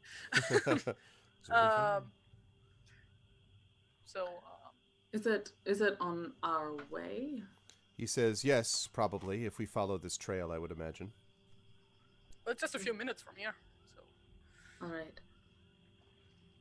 Or we're still looking like right? It was just a few minutes, preoccupied. right? Yep. I figured River would be. So, okay, assuming you all agree, you follow Inga back to where she found the spot, and you see the grass that you left, still in front of the hole, and the rest of you see what I've previously described about this hole that is now cleared out. And Magric sort of looks serious and says, if you head down there and look around, you'll see what I mean. It's not very large. I can keep Alright. watch out here. And he kind of looks off, looks around basically as if on guard. Like Inga gets, assuming she has a lantern with her or a torch or something. Sure. Let's say a lantern. If a torch might be difficult to keep lit. But yeah, so you're able to light a lantern if you want. Yes. So she lights a lantern and then it's like, let's go. When you step down into this place, and Tani, you have to duck down pretty hardcore to fit inside this place. You find there are a couple of steps that lead to this little tunnel, and then the tunnel opens out into what looks like an underground burrow. It's a fairly good size, and you can actually see that the burrow has rooms within it. In fact, to the left, there is what looks like it might once have been a kitchen. There are waterlogged and smashed cabinets and pieces of wood and like broken table maybe that's over in the kitchen. And then there's a chair that's sort of half broken and kind of leaning over to one side that is in front of what looks like a hearth. Looks like there was maybe a chimney that exited, the chimney, the other end of which exited perhaps in some hidden spot in the little hillock that you were crawling around before. And then as you go to one of the back sort of hallways, there's a hallway that has a couple of what looks like you previously were doors, but the doors have long since fallen into disrepair. And so they're just kind of open now. And there is one sort of door on the left and one on the right. The one on the left has what seems like a small room with a small bed in it. And then the far room has what you think is has a bed on it, a larger bed, which again is broken down and torn. The sheets have long since rotted away. It's just sort of they're lying on the top of it. But lying on that bed is a skeleton, really. And it is holding a small skeleton. Long dead, many, many years. And these are smaller than a dwarf. So hobbits lived here. Probably. And you remember, of course, that there were wild hobbits that lived in the holes and the fields of many places near the river. River hobbits, they were called. And some of them lived probably not too far from the River Gladden, including probably in the Gladden Fields. Clearly this was a home of one of those hobbits, and perhaps the hobbit and their child, but long since gone. Ah.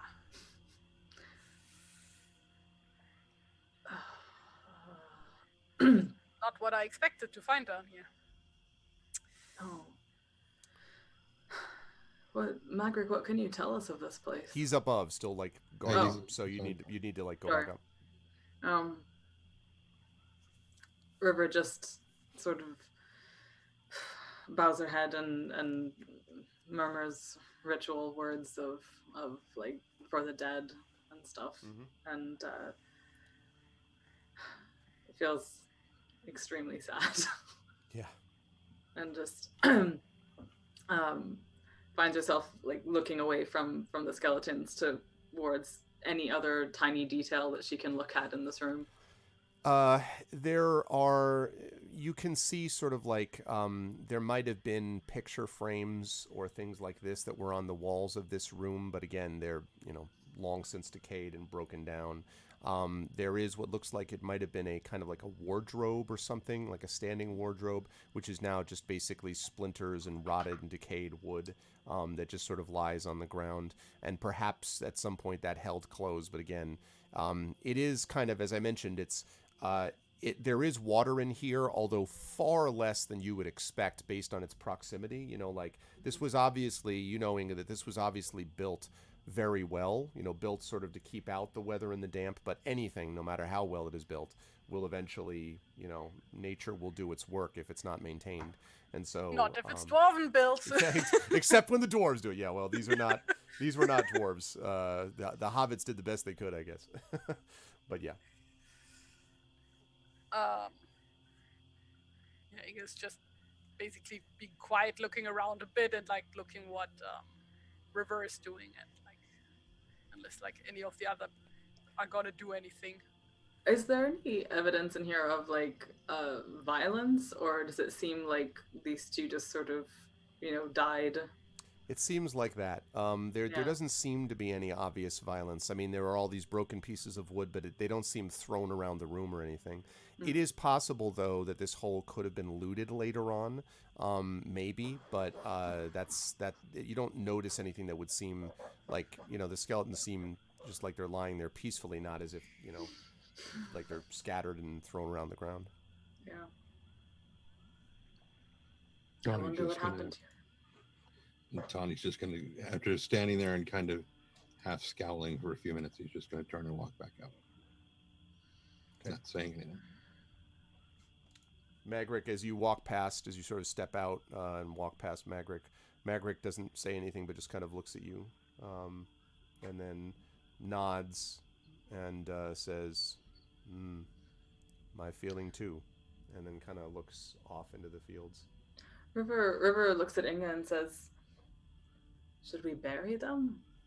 I hardly even know if it's more of a disturbance for us to be here and just witness this, or to continue to leave them exposed.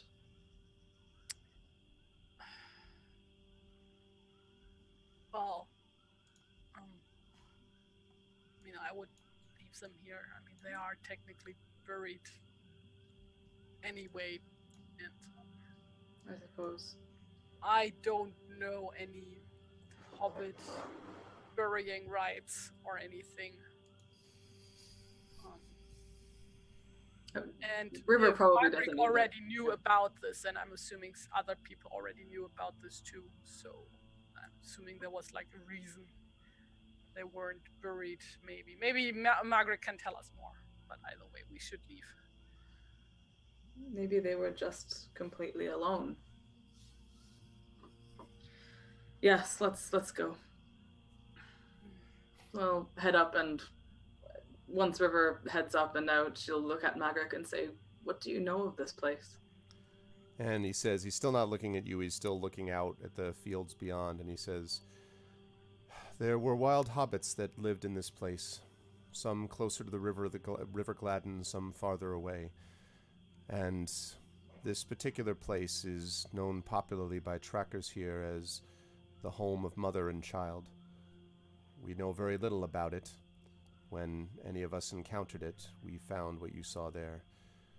These have no names, no history, and their fate, I think, died with them.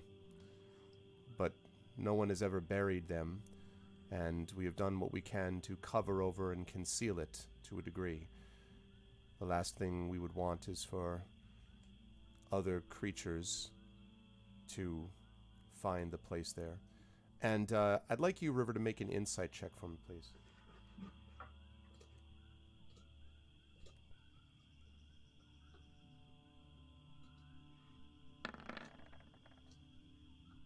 $16. When you see, when he says other creatures, you see his hand go down to rub his wrist, and he winces for a second, just a split second.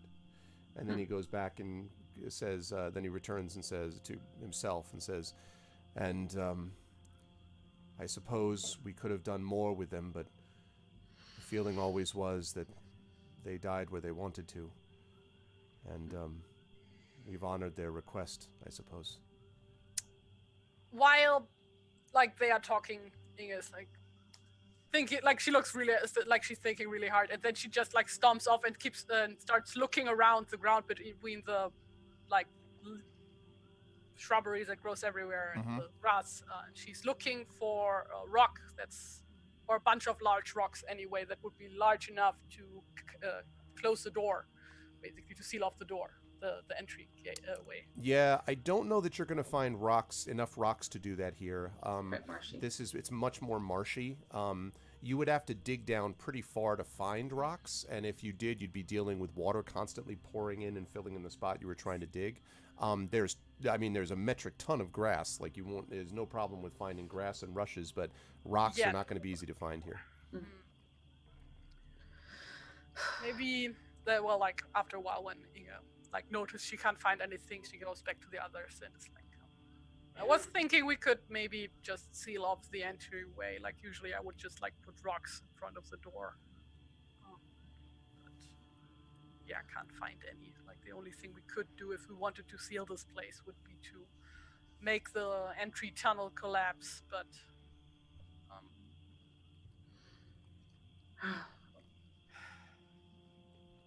It's so strange, isn't it, how we can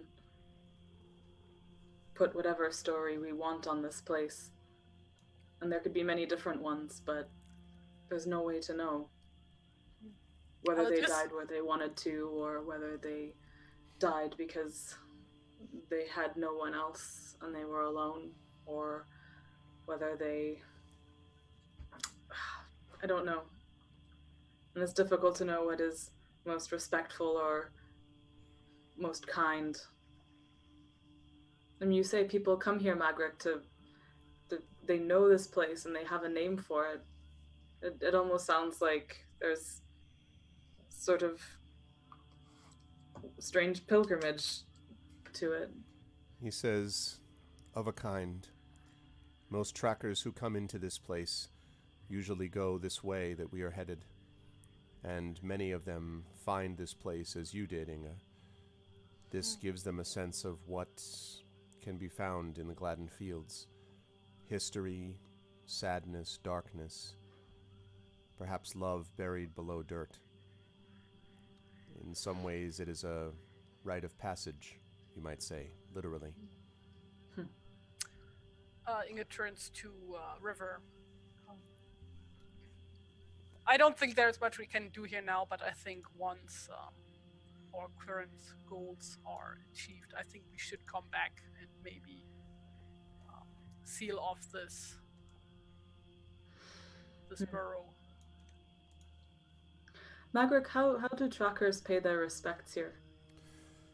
He says typically by keeping the inside of the hole somewhat clean, at least to the degree that they're able, and by making sure it is concealed so that only those who are themselves engaged in the act of tracking will find it. No signs from the outside, no visible flags or indications of anything here, unless you were, as Inga was, tracking something else. All right. I do find it quite odd that, like, the place seems so undisturbed. Like, would have assumed that some things, some animals, even some creatures, would have, like, found this place and made it their own of some kind. He nods. He says, I agree. But in my experience, animals sometimes are as respectful of the dead, or more, than their human counterparts. Well,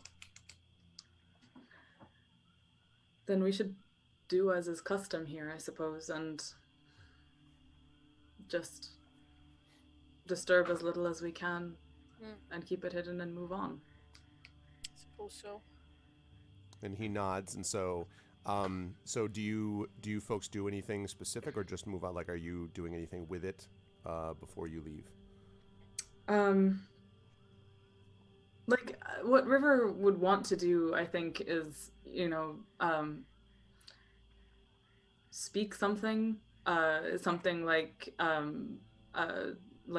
song or something, but doesn't really have, time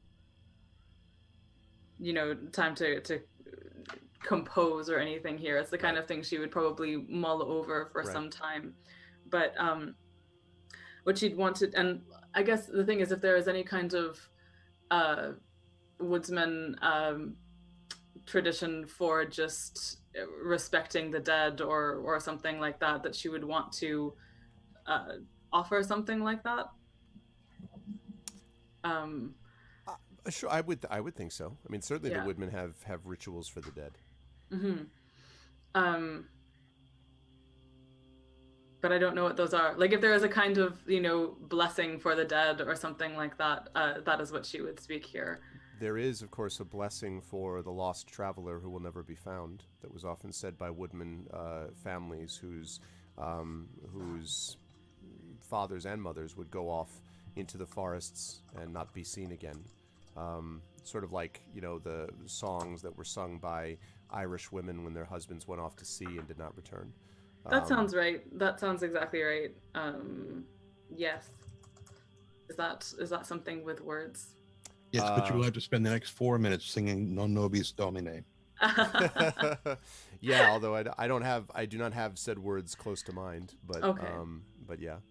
Well, before they go, River would stand there and speak those words to the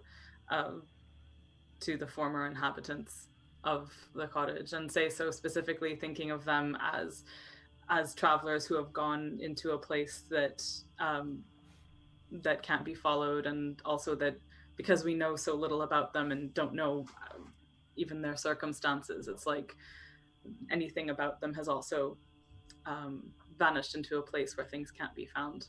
Mm-hmm.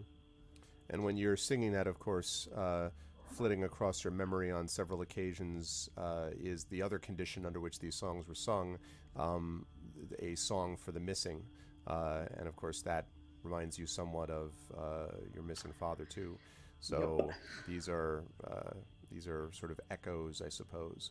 Magric stands with his head bowed slightly, listening as the song is going, once in a while sort of rubbing his wrists or the back of his neck and kind of looking off into the marshes. And then when you were done, he heaves a big sigh and says, "Well, I suppose time gets on. We'll need to make camp soon. Did you find the other end of that track, Inga?" No, because I found this and I wanted to make sure that it's safe to pass. You guys should wait here. I'm gonna go check out the rest, like further ahead. Okay. So assuming you all do that, then Inga, you can follow that track. Yes. And stealthily again, please. Stealthily again. Yep. Go ahead and make another stealth check for me, please. And then she tripped and made a noise so loud. I'll just be heading. The entire hobbit hole way collapses, like, bursts into flames. Like, oh god, I'm sorry. Like I said. Yeah, like pretty much. That happens. Right. So you're like, I'm gonna do this, and you're kind of like, you're like pulling yourself up, and you're like, you just hear like grass like moving, like, as you're sort of pulling yourself up through.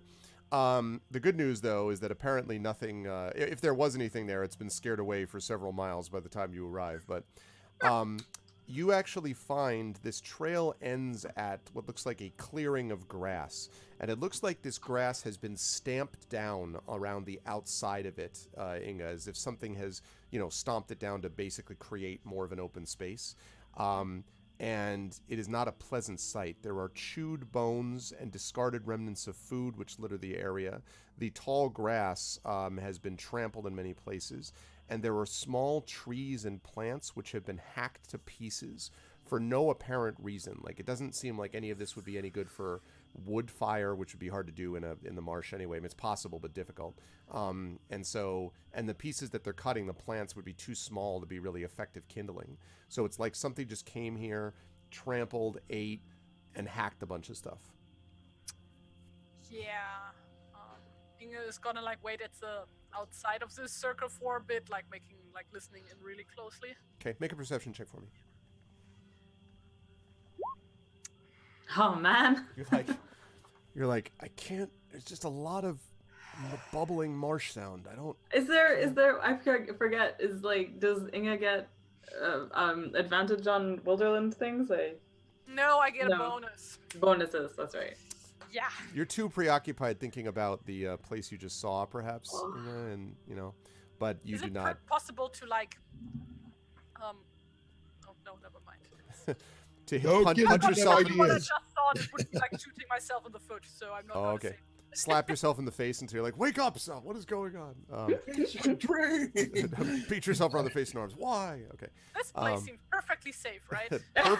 Perfectly safe. Seems completely deserted and safe. Yes. It does seem like that, actually, which Then may or may Inga not is be gonna true. Step into the circle and start to investigate, see if she can find any further information on what exactly has been here and how long ago. Okay. I mean, what you see, so I mentioned these sort of chewed bones and discarded remnants. What you can determine is that, number one, there were a good number of whatever this was. If you had to guess, at least 15 or 20 fairly decent-sized things were making the sort of remnants of stuff that you see here. Secondly, that they seemed no particular interest in concealing their presence here. And thirdly, that this was not a group of sort of disciplined whatevers. The chewed bones, the kind of remnants of food, the trampled grass, the random cutting of plants. This feels like there was some kind of almost maybe an angry sort of reaction that they were having to their surrounding environment. But I mean, that may be reading too much into it. How large are the footprints here? If like, yeah. Most of the If I can see footprints, yeah, there are some the tracks are not really easy to see what they are, though, is the problem, because of the water and the mud. Okay. They've already kind of mostly filled in, but one thing you can say for sure is that the grass grows very quickly here in the Gladden Fields, and the rushes, will sort of spring back up over time, which suggests that it has not been that long, maybe a couple of days since this camp was occupied.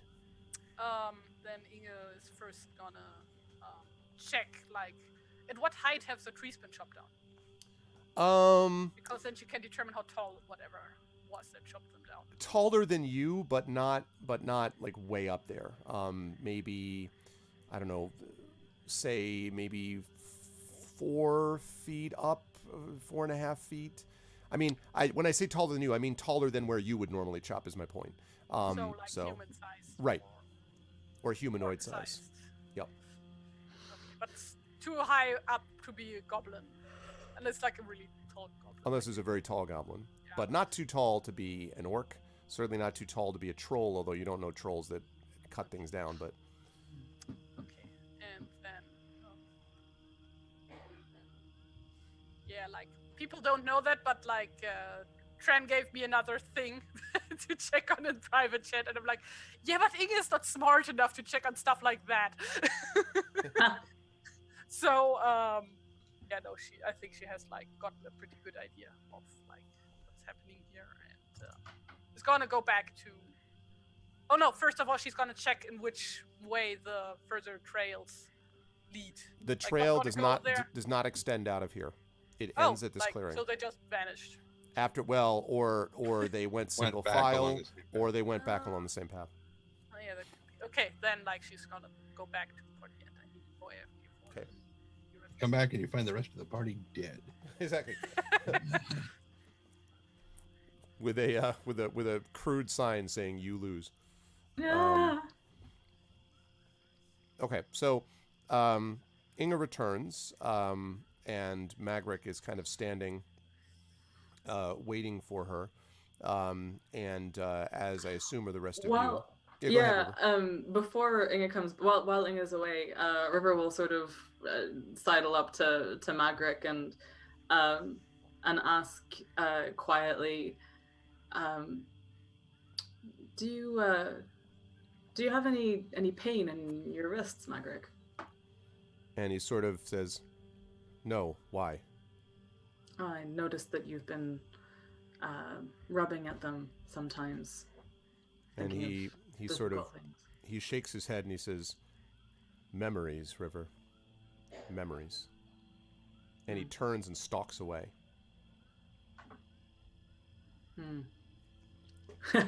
River watches him go in a kind of like, okay, sort of way, and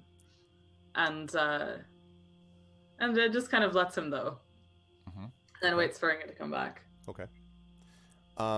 One thing I want to note, by the way, for Tawny, is that this is just for sort of hunting information. There are lots of you sort of see lots of movement with like little creatures kind of darting out of the way, maybe like voles and things like this that might be here.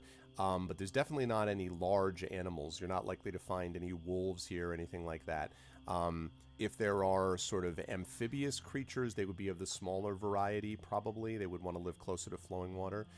You have not run into, although you expect it to be happening soon, the insect stuff, like mosquitoes and things like that. But fortunately, you folks are doing this later in the year, so that it is not the height of mosquito season. Thank goodness, because otherwise... We've also come prepared. Yeah, that's true. With the mosquito nets and all that kind of stuff. Inga, when you get back, you see Inga comes around. She is now covered in a massive furry thing, like rushes or something. So. Yes, that's what happens. Totally. Yep. No, just very cold in here, and I was like looking for an excuse to get my blanket, basically. And Magric says, "So." I had what looked like a camp. I'm not 100% sure of what was camping there, but we cannot exclude the possibility of orcs. Make an insight check, Inga, please, for me. Finally. There you go. When you say orcs, you notice Magrick's eyes widen slightly. And then he says, that is disquieting. And I mean, it could be humans, but the camp looked too savage for that. And he shakes his head and he says, I don't like the sound of that at all. When that brief little exchange between the river and Magrick took place, was Tawny within earshot and eyeshot of that? I don't think so because, well, maybe eyeshot, but I don't think earshot because I don't think the river would have been speaking loudly. I mean, No, she was being. How's that brisk doing there, Magrick? Yeah, like I assume you weren't, so. She was trying to be discreet and kind of like offer a channel to like talk about it, but yeah. But you definitely did see him stalk away, Tawny. No doubt about that. But I didn't hear them, so that's the important part. Nope. Right? Okay, we did not. So Magrick says, in that case, my suggestion would be that we keep moving a little further, at least get away from whatever that camp is. If we can get to a spot where we clear out the area instead of something else, it would probably be safer. Does that take us out of our way? He says, no, it'll take us closer, in fact, but it's farther than I had planned to go on one day's travel. All right. And so assuming you all are cool with that, he travels, you travel a little bit further, and the night falls, and now you are walking through not only mist, but somewhat darkness, lit only by your lanterns and by the moon overhead, which fortunately is this, as I mentioned, it was the night previous, it was close to full. Now it is actually full. And so the moon actually shines eerily, reflecting off the surface of the Gladden Fields and the marshes. And at one point, there's the ground begins to rise up a little bit. And I should mention that as you're moving, it's not easy to walk through this. Your boots are kind of squelching, and you have to pull your boots up each time. You worry a little bit sometimes that your boots are going to pull out, like your feet are going to pull out of your boots, like as you're going. In there, and both Lillimon is actually able to handle this okay. Stone, however, struggles a little more than would be the case because Stone is kind of like his fur kind of gets matted down with the mud, and every so often he's like, you hear him like as he's trying to pull, kind of pull his paws. I mean, he's okay. He's not like drowning or anything, but it's definitely a bit of a struggle. Is it possible to make Stone little booties the way we have for Lillimon? I think you could do that. The question is going to be whether the booties will stay on his feet, because, as I can explain from personal experience, putting snow boots onto the paws of a dog, the dog will kick those things off in about 3.2 seconds. Like, I don't understand. You would have to like surgically weld them to the legs of the dog. They just don't stay. So my guess is that they would stay for a little bit, but probably, not long enough. Probably to be useful, unless as I say, I mean, I guess you could make you could put him in a full wetsuit. I mean, or you could try. Oh yes, those good old Middle Earth wetsuits. Dog wetsuits. No, but I mean, you could extend. You could cover his legs farther up, but you'd have to rip or create do something with cloth to make that. So I'm not sure that you have the access to that. Yeah. No, it's like if we had empty pouches and such that she could just tie up around his feet, then that would be what she would try if it looked like it could be helpful to him. Okay. But if he's just gonna throw them off, then I think she'd give it a try. If it didn't slow them down too much, she would. Okay. Yeah. He gives you this very confused look as you're putting on these things around his legs and paws. He's kind of like. This is to help you, Stone. This is to help you. It's like having shoes, like we have. And when you take he starts doing this with his paw, where he's trying to figure out what this thing is, and he kind of puts it down, and he's and he kind of puts the other one, and then he kind of prances about, reminds you a little bit of a little Lillimon, like a little pony almost, and then kind of squishes down, and then looks up and. See, I mean, you love shoes when they're not on my feet, so you should like these shoes as well. And he kind of pushes down and then wags his tail a bit. Oh, good doggo. And you head on right to. Oh, sorry, I was going to say at the end of that, there is the hill rises a little bit out of the muck a bit, and Magric, sort of who is leading the way, comes up on that hill, and then says, something anyway. Come, and he kind of waves all of you on. And when you arrive next to him, he points, and you see in the distance a glimpse of a distant, dark, rocky hillock of some kind. It's definitely higher than the surrounding fields, like significantly higher. And it's sort of this mark against, just reflected against the moon. And or the moonlight sort of reflects off of it. And he says, if we're lucky, that's our destination. And if we're not? Then we are in the Gladden Fields, River, and we will continue to wander around until we find where we are. And he looks at you and kind of says, but I hope that that is not the case. As do I. Okay, so you said that you wanted to make different camp arrangements, because Magric at this point recommends that you do that. So how do you want to manage it? So we're putting people on like two people at the same time. Yeah, pairing them up, I think, is my impression. It's 4 of us, right? Yes. 4 of you. Yep, and then the 2 animals. Mm-hmm.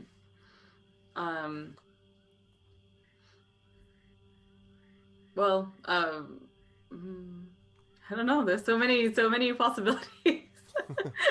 Or mathematically only like 3, I guess. But I'm assuming that Margaret also has a bow or something as a weapon. Yes. Okay, then I would say that like Margaret and ranged. Inge do not get paired up, so that like you have like 2 ranged right. fighters basically available if need be. Mm-hmm. Yeah. No, that makes sense. So it should either be River and Tawny, or River and Magric, and then Tawny and Inge. Either way. Okay. No, not River and Tawny. Not River and Tawny. Right. Like either Yes, the other way River around. and Margaret, Tawny and Margaret. That's right. Yes. Okay. So, all right. So who goes first? River will volunteer to go first. She usually does. Okay. Sleeps better later in the night.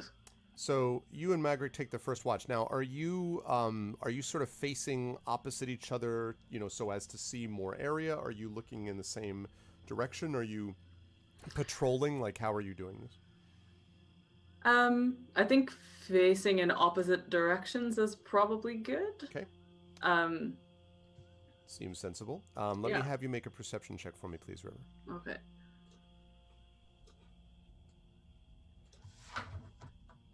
Sorry. Sleeping must be a pain here.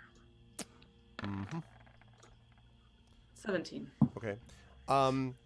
So your watch seems to be mostly quiet, but a couple hours into it, River, you see several medium-sized, I guess, black shapes that are silhouetted against the moon as the moon is beginning to descend along the other side. So it's maybe 2 or 3 in the morning, I guess, something like that. And you can see the moon. So I really should say it's towards the end of your watch, maybe a little bit more than 2 hours. And you can see these black shapes silhouetted against the moon. They fly silently. They give no cry or call. And you can't see anything of them. They're a good distance away. You can't see anything of them other than the fact that they are definitely winged, and they are large enough for you to see them from here. Is there a sense that, like, we saw that winged thing in the daytime before on our way to the Woodland Hall, right? Right, although that was something which you actually kind of felt passing over through you. This is not like that, or at least doesn't seem like it. Also, there's 2 of these. There was just 1 of those. Right. River will nudge Magric and say, "Look, do you know what those are?" And he turns and he looks and he says,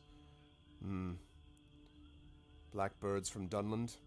And he kind of looks and kind of squints and he says, "Sometimes there are creatures called dark hawks that it is said fly around and near to Immerhorn. They are fell creatures and often seen to be ill omen, but they also may be signs that we are growing close to our destination. I suppose the closer we get, the worse the signs are, which means we're heading in the right direction. Right to where we'd rather not be." I wonder what the eagles make of them. He says, "Well, if the eagles found them, I assume they would kill them as quickly as they did.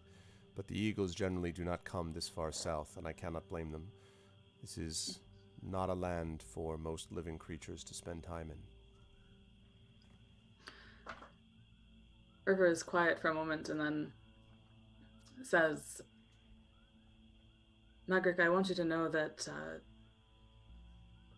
I'm very grateful for you bringing us here and putting yourself in danger to help us. It genuinely means a great deal to me. I know that we're also doing this in order to help your people, but there's a very personal stake in this for me, and I appreciate your guidance in this. And I'm sorry if I gave offense earlier. It was not my intention." He nods and he says, "There was no offense taken. Simply private thoughts, I suppose. And as for my help of you," he says, "well, it is the way our paths commonly bring us. And I must trot it, as must you. I thank you for your words." It looks like it's coming to the end of our shift. Should we wake the others? "Yes, I think it wise. And may they have a watch as quiet as ours." Indeed.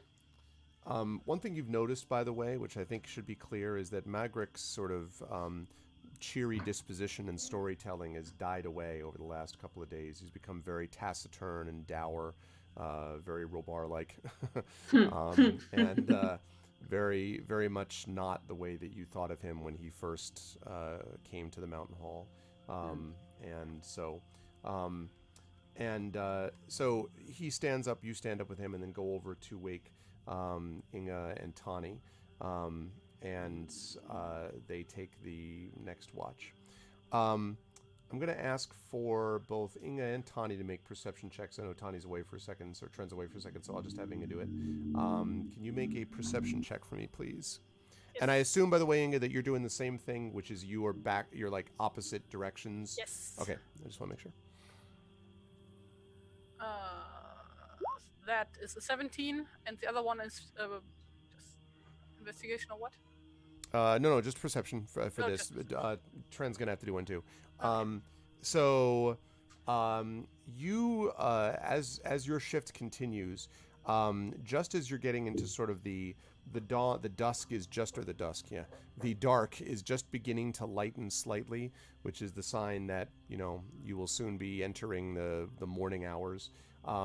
You think you hear somewhere in the middle distance a call, and it's unclear what the call is. It seems like perhaps the call of maybe could be a bird, but it seems as if there's sort of multiple, as if there's syllables there, as if it says like Nanak Nest or something like that. You can't really hear it very well though, and it only comes once and then dies away. And Trent, I need you to make a perception check for me also, please. Just about to do that. Okay. Natural 1. Okay, so No. you're just like, Trent man, fell asleep. this marsh is very sticky and very marshy, and yeah. So you're really not paying attention, but you hear what I just said, Inga. Okay. Then Inge slightly nudges, gently nudges Tawny with her elbow. It's like, did you hear that? You're what? Did you fall asleep? Not completely. Great. Was some really odd sound. So keep your ears peeled. If like anything else out of the ordinary starts sounding off. That sounds terribly unpleasant. No. So basically the idea is that we now like wait for a few minutes if like another weird sound comes. It does not. Nothing. The sound does not repeat.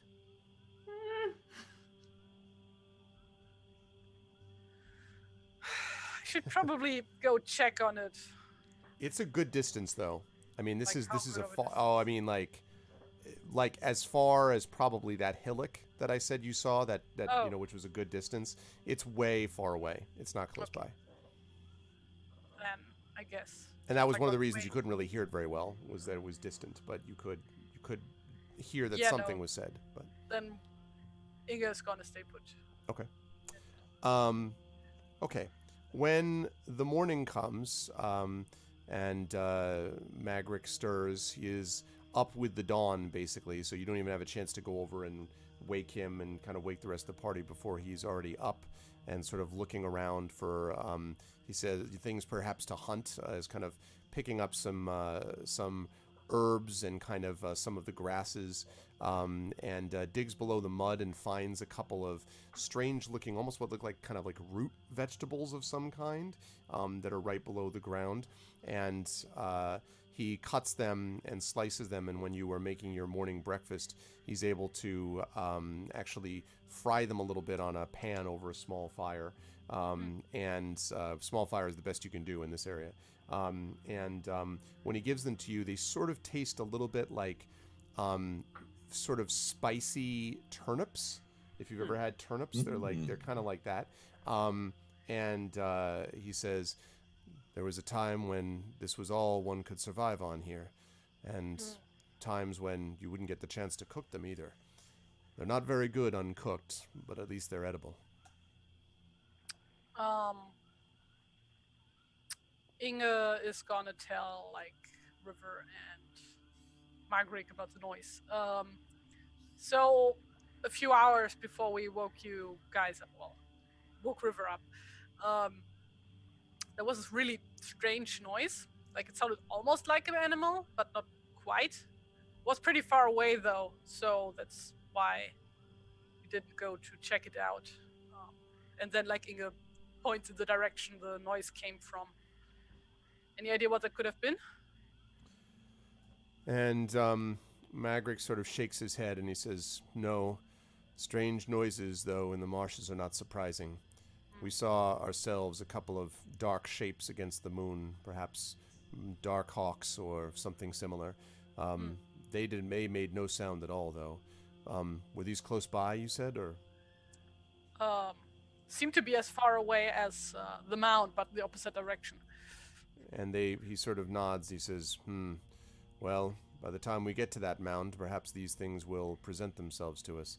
Speaking of which, and he kind of looks up and he says, unfortunately, the mound, as per usual, isn't where we would hope it would be. And he kind of points off, and you can see that there's now just this sort of low morning fog covering, so the hillock is no longer visible. And it's not clear if that's just because the mist are covering it, or because it's no longer there, which seems impossible because it wasn't just like a trick of the light. But and he shrugs and he says, who knows, perhaps the Dwimmerhorn is moving again. He gives you kind of a wry half smile, and goes back to sort of get rid of the camp and kind of gather all the stuff together. Do you have any idea how long it usually takes you for the morning mist to vanish? He says, usually a couple of hours, but there have been times I've traveled here where the mist has never vanished at all. But at least something this thick, an hour or two.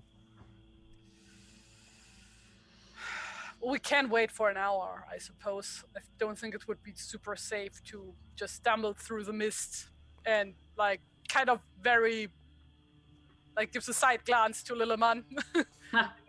Lilliman is kind of carefully investigating his hoof. No, I'm just kidding. I'm just joking. And he says, well, as to that, any of the stumbling that we'll be doing is because of stuff below us, not in front of us. Most of the things that are here are quite visible from a distance, except when they're below the level of the water, and the mist doesn't have anything to do with that, I'm afraid. As long as we continue to move roughly in this direction that the hill pointed us last night, I think we'll be making our way towards where I saw the Dwimmerhorn. But again, whether it will still be where I saw it, I cannot say. And now let me guess, now we have to make like a check on whether or not we remember which direction the hill was. No, you do not. It was down to the southeast, and after you enjoy, or maybe don't, your breakfast of strange spicy root vegetable, you head off to the southeast with Lilliman and Stone in tow. The mists do indeed burn off at a certain point, or at least the sort of thickest of the mists. So you're able to see farther ahead of you, but not as far as you were able to see on the sort of top of the hill last night. And moreover, it is a cloudy day today, and so although you get light from up top, it's sort of a dull gray light, which matches with the dull gray, of the and brown of the land that you're heading through. And as you are in the process of going through, for a long time, the only sound really you hear besides the insects around you and sort of the squishing of your footsteps is the sort of breathing of all of you as you're trying to sort of breathe through. It's even though it's cold, even though it's cooler because it's late in the year, it's still humid. So you have this kind of cold sweat. You sweat a little bit, and then it immediately gets cold, and you just feel as you're kind of walking through. It's really unpleasant and stickier and so forth. And then right around maybe midday, let us say, river, you hear suddenly the sound of several creatures crashing through the marsh. And this came almost out of nowhere. It was just like you were almost lulled to sleep. It was just, and then all of a sudden you hear this, and you hear this sound of like squishing footsteps. You also hear the howling of creatures as well. And this is a very clear, long, and wolf or warg-like sounding creature also. I also need you to make an insight check for me, please. Wow. Just river? Just river. Be the only one who hears this? Nice. You see Magric pales when he hears the noise. He was alongside of you, and you see him fall back to the rear of the company. And this, whatever these things are, they're going to be here any moment. So if you want to try to set something up or do anything, you're going to have to decide fast, because whatever's coming Which is coming direction fast. is the noise coming from? Yeah. From the south. From the south. Is that We behind are us? walking. No, that's in front of you, because you're traveling towards the south, basically towards this. If you look at the map, you're heading towards the Dormahorn, heading right? that way, hopefully. Yes, and and the sound is coming from ahead of us, like people are coming out of, and like the mist is burned off, but we can't. The mist is burned off, but not all of the mist. Like the thickest of the fog is burned off, but there's always some mist here. Also, I should say that you're probably closer to like maybe this, I would say. So. Oh, good. Okay, and this definitely sounds like attacks. Options here. Doesn't look like there's anywhere to. Is there anywhere to hide immediately? They have wargs, they're gonna find us. Yeah, they're gonna find us, exactly. There are, not that would last for long, but there are ways that you could kind of get to the side, either in the mud or in the rushes, and be able to kind of jump, like jump out if you wish. Like you could definitely do that. Okay, that's what River is going to instruct everyone to do as quickly as possible. She's gonna. So I mean, is she the only one who hears this? Obviously not, because Magric also heard it. Yeah. Right. And as you sort of get closer, as the sounds get closer, now everybody can hear what it is you hear. But you're able. Basically, this gives you an extra, 20 seconds to basically say, yeah. Guys, So the second that she hears it, she's going to say, There's an attack coming. Let's fall to the sides. Maybe we can actually jump out at them as they're coming towards us. Okay. If you're going to do that, I'll need everybody to make a stealth check for me, please. And we're going to see That'll go well. if more of you succeed than don't succeed. Let's go. And Tawny is finally awake. Okay. So, also, quick reminder for people watching, inspiration is a thing. Oh yeah. Hey, Yes, don't I've forget still about got inspiration, folks. Now would be a great time, I think. Yeah, I've still got inspiration. Oh, all right. I Well, then don't. you will have inspiration, but Tani does not, and Inga does not. I assume. I do. You do. I don't. Oh, It's two of us. left over from the. Yeah, two of us were inspired. I thought, wasn't it? That's right. me? That's right. That's right. Yep. Yeah. So just Inga then. So Uh, if anyone wishes to inspire Inga, you could do so. Those in chat who are wondering, how can I help this party survive? Indeed. I think I'm gonna save. I was thinking I want to save mine for Yeah. Yeah, just like, just in case we are in. Yeah, I'll take my 6. So I have this image, you just like Oh, flop thank down God. in the mud where like your back is obviously over the top. Right. like- Yeah. Oh wait, Arf, this is a good moment because I told you that my character sheet has been glitching out. Right. In regards to my armor class, that I can't set my armor class correctly. Always resets itself to 12 for some reason. Okay. Oh wait, So and it I. should be higher. What should it And- be? Go ahead. Wait a second, I'm gonna have to. Well, while she's looking that up, I forgot that because of one of Tawny's abilities, he has advantage on wisdom checks or perception checks at night. So it would have been a 17, not a 6. Oh. Ah. So then you would have heard what yeah. Right. Okay. Very good. Oh god, armor class was 10 plus con. No, No. plus dex, right? Yep. Plus dex. Plus armor. Where's my armor?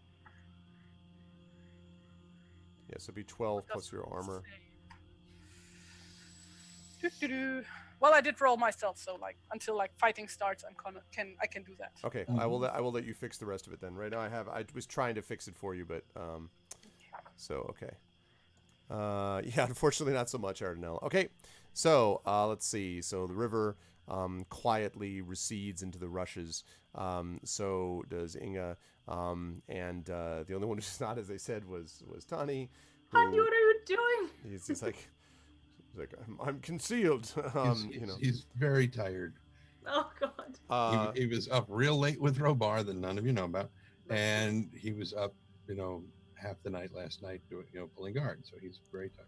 He's got So, one in a way, the only good thing about that is that Tani is the first one to see a single figure stumble into view that is in front of these other onrushing footsteps.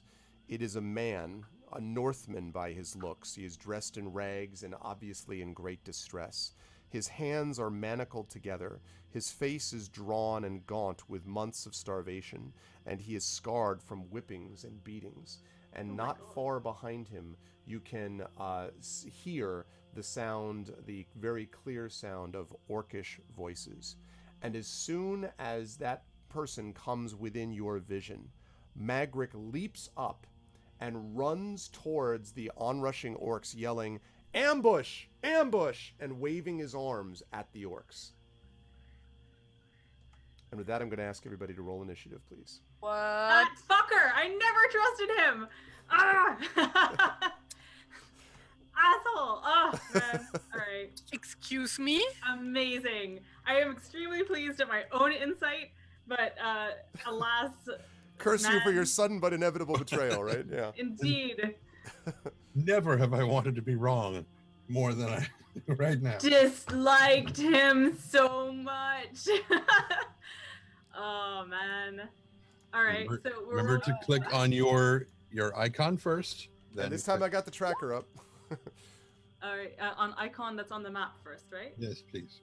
Okay. Oh wow, I Oh rolled. wait, do I do that before I roll initiative or after? Preferably. That way it selects who the initiative roll is for Ah, gotcha. Okay. and puts you into the tracker Um, automatically. Wait. What okay, so Arf, my armor class, it should be 16. I can't actually put mine in the box. Um, Like I did fix it now, but I'm assuming by the next time it's gonna have reset it itself to 12 again. Okay, I gotta talk to I'll talk to Fender Saxby, who's the one who helped set up the sheets too. Like he might know what the deal is. Okay, good. That's the one that I need. I guess it's just what I needed. I haven't seen your roll initiative yet at all. No, I haven't. I thought I had to. I was waiting. Just click on your icon, Uh-huh. and then click on initiative on your character sheet. Oh, okay. And It's right in between your armor class and speed at the top of the top center of this. Nice. Oh, so few. Wow, nice. Okay. Like let's Inge's see. probably just like so shocked that like Magric would betray them. Yep. that absolutely Please sit shocks. there. Oh, does Stone get initiative, or does he go with me? Stone goes with you. Okay. Okay. What's No. No, that's not my question. My question. That absolute bastard! Oh my god. No, my question is, what is the river's dexterity? Oh, I swear, I believe you were gonna ask what Lilaman's 16. initiative is. Okay, so you and I both rolled 20s. You have the higher dexterity, so you go first. Oh, okay. I want to do this, Terry, so that I say something like he lashes out with a hoof, and you think that's awesome for a second, then you're like, wait, he's fighting? What is this? No! Like, you know. Oh man. Imagine that one rearing back. Yeah, and then just, exactly. like- Hey. Okay. I mean, ponies can do a ton of damage. no, you know, I mean just, definitely. Like, just get the orcs to stand like behind them. yeah, you don't want to get hit Lilamon. by one of those hooves. I mean, like those. Lilaman is just gonna laugh and tolerate them to death. I mean, oh, I tolerate you to No. death. Okay. but like, Gonna seriously, laugh and tolerate.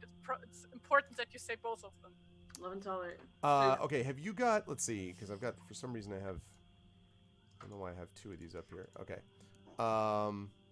Okay, I think this is right. So, what did you say for the dexterity? Who was who? Mine is higher. Yeah, so she goes Which first. is what I would have assumed. All right. Me too.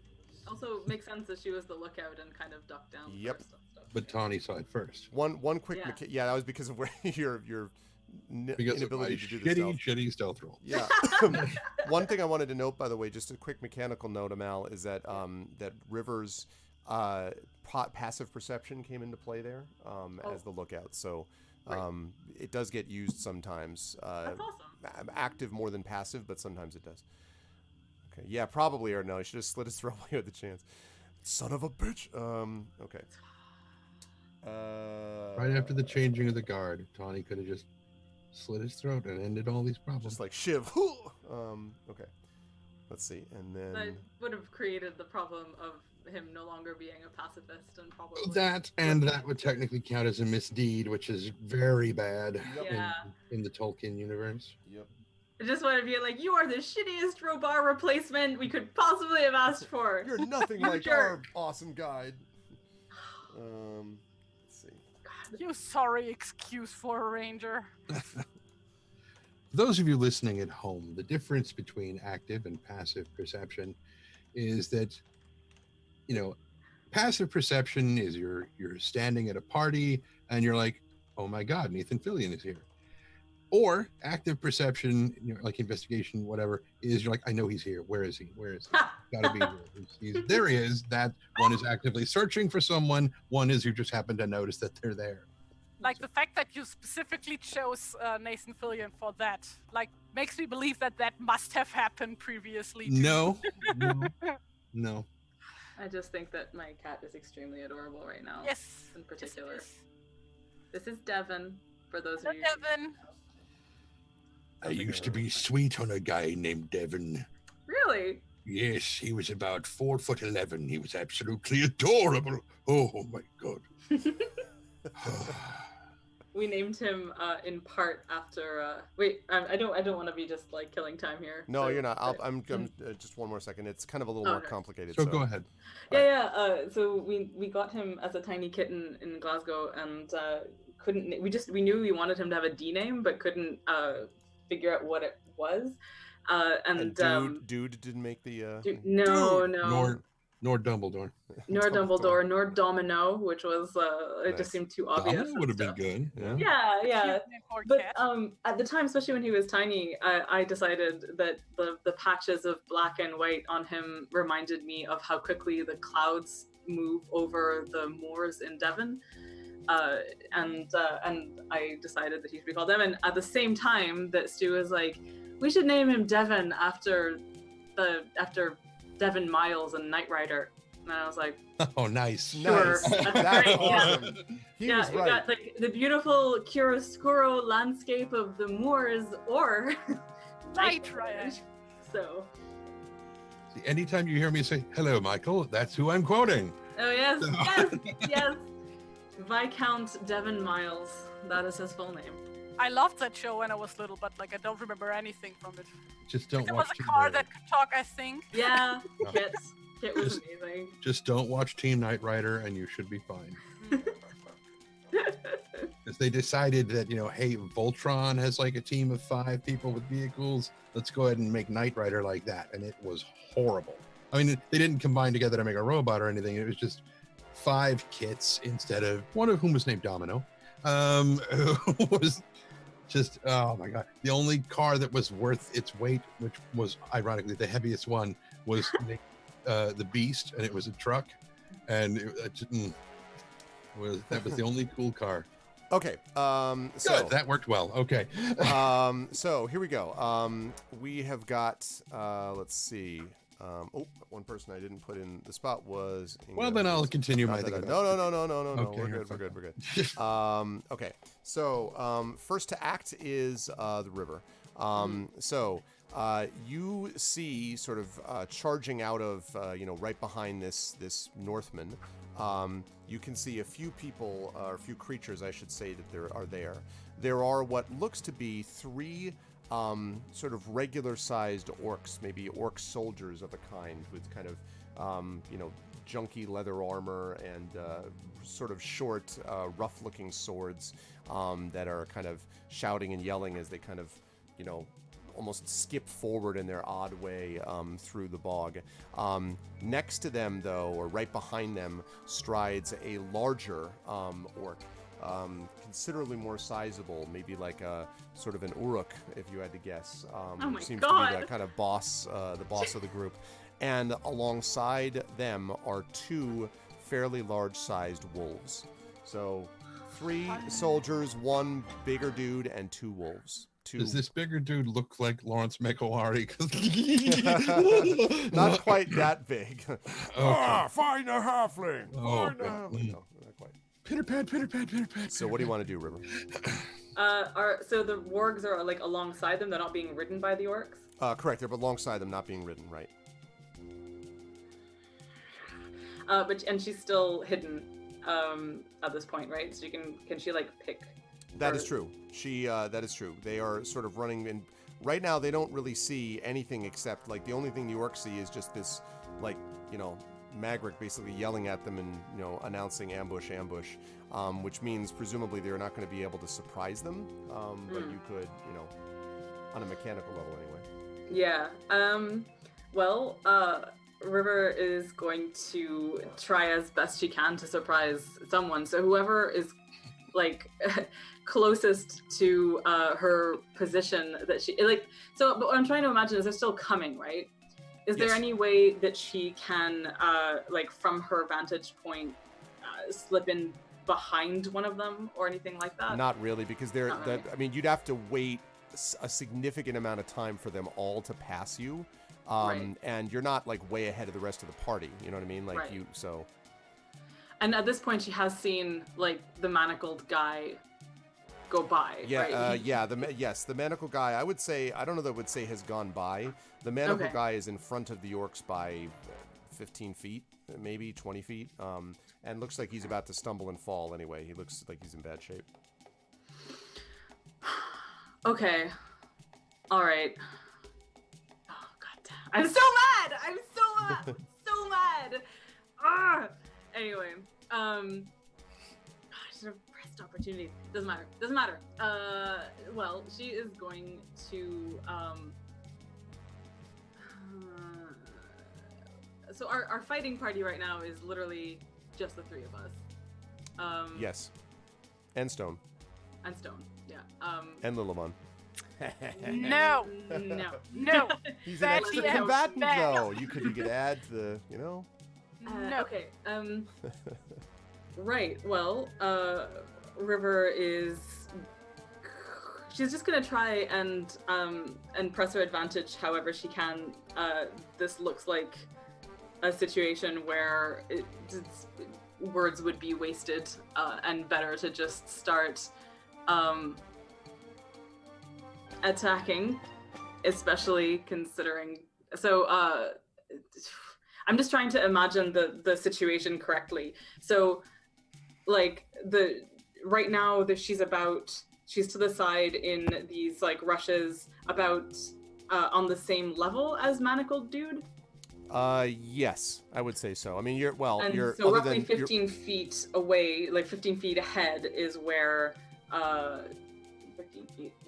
15 feet ahead is where the orcs are, yeah? Right.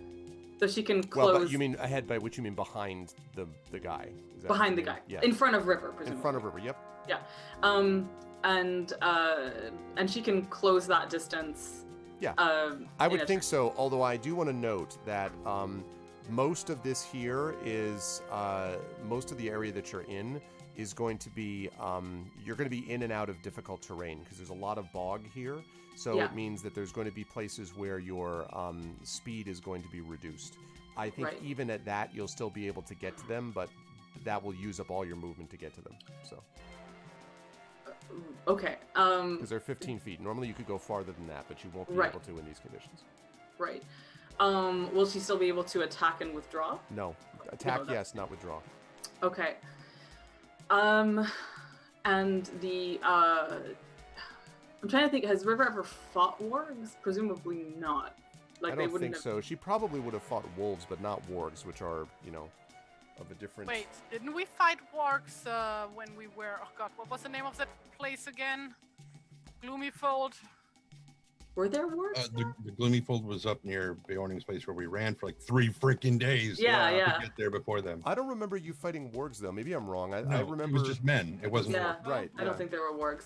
Yeah, like this is kind of a Oh yeah, right. scary deal. I think there was one on the hilltop when we had them coming up the hill. I think there was one warg, maybe 2, when I got the critical success on the dude with the knife wound in his leg, and he was able to help us in that fight. I think there was 2 wargs in that, but that was it. Basically, a wild wolf is slightly larger, which is a warg, is slightly larger than an ordinary wolf, and it's a lot more vicious.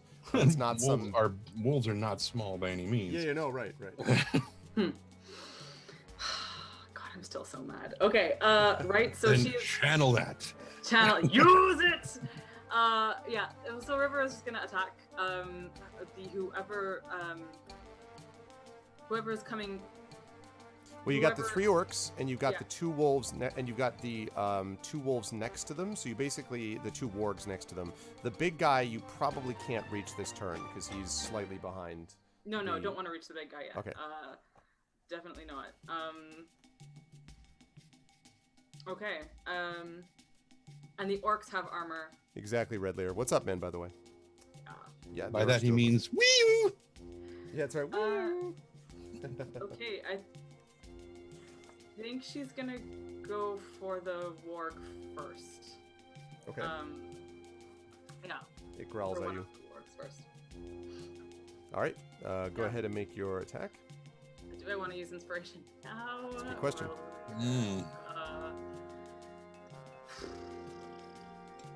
I think it's got to be now, just because I'm gonna treat this as a inspired by absolutely furious rage Okay. situation. I'll buy it. So here we go. Do I need to unclick the inspiration first or anything? You don't have to. You can uncheck it Yeah, afterwards. don't I'll worry. check it afterwards. That's Yeah. right. Okay, so hand axes go.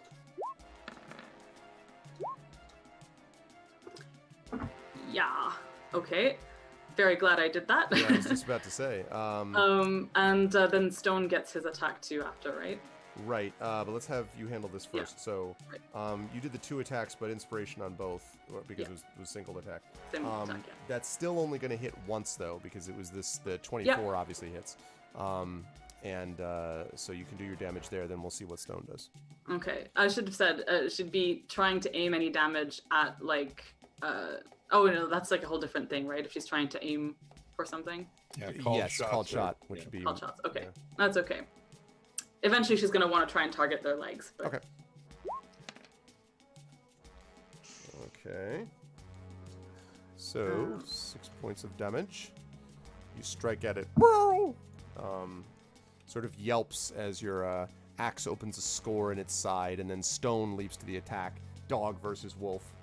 The battle of evolution continues. All right, so go ahead and make Stone's attack. Or is he attacking? I'm assuming he's attacking the same wolf you were, but... Yes, Okay. yeah, together. Here his bite.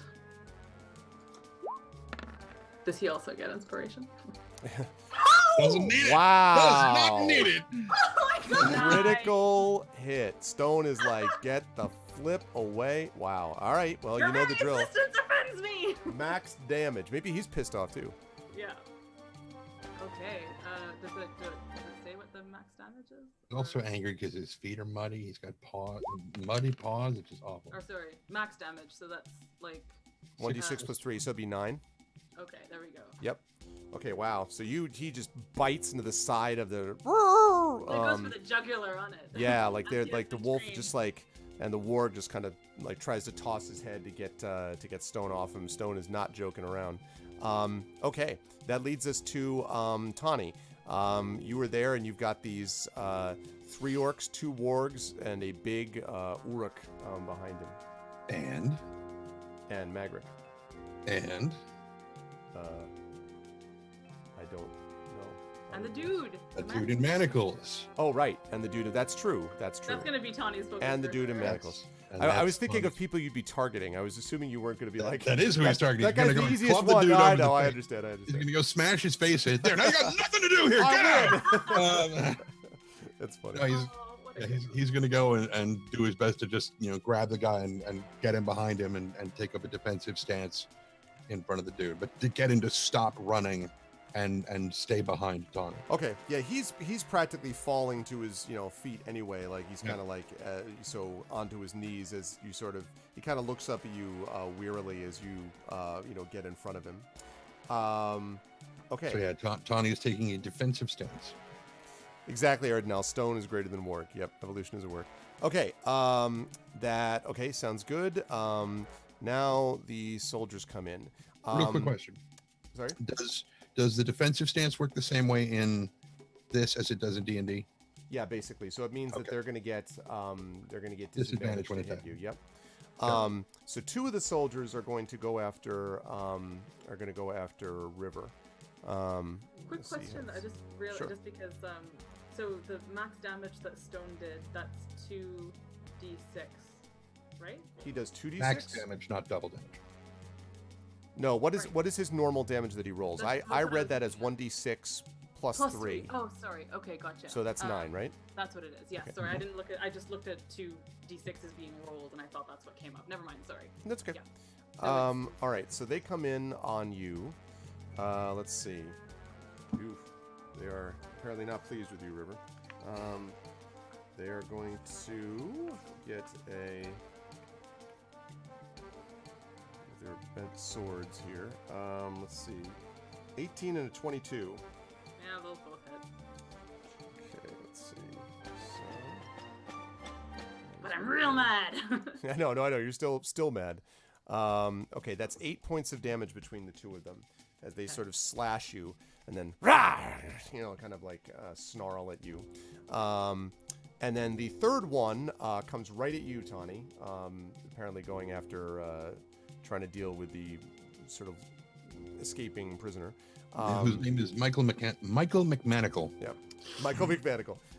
Fortunately, that disadvantage worked on your behalf because the first attack would have hit with an 18, but the disadvantage roll was a 10. So you were able to kind of fend him off with your staff. You sort of growls at you.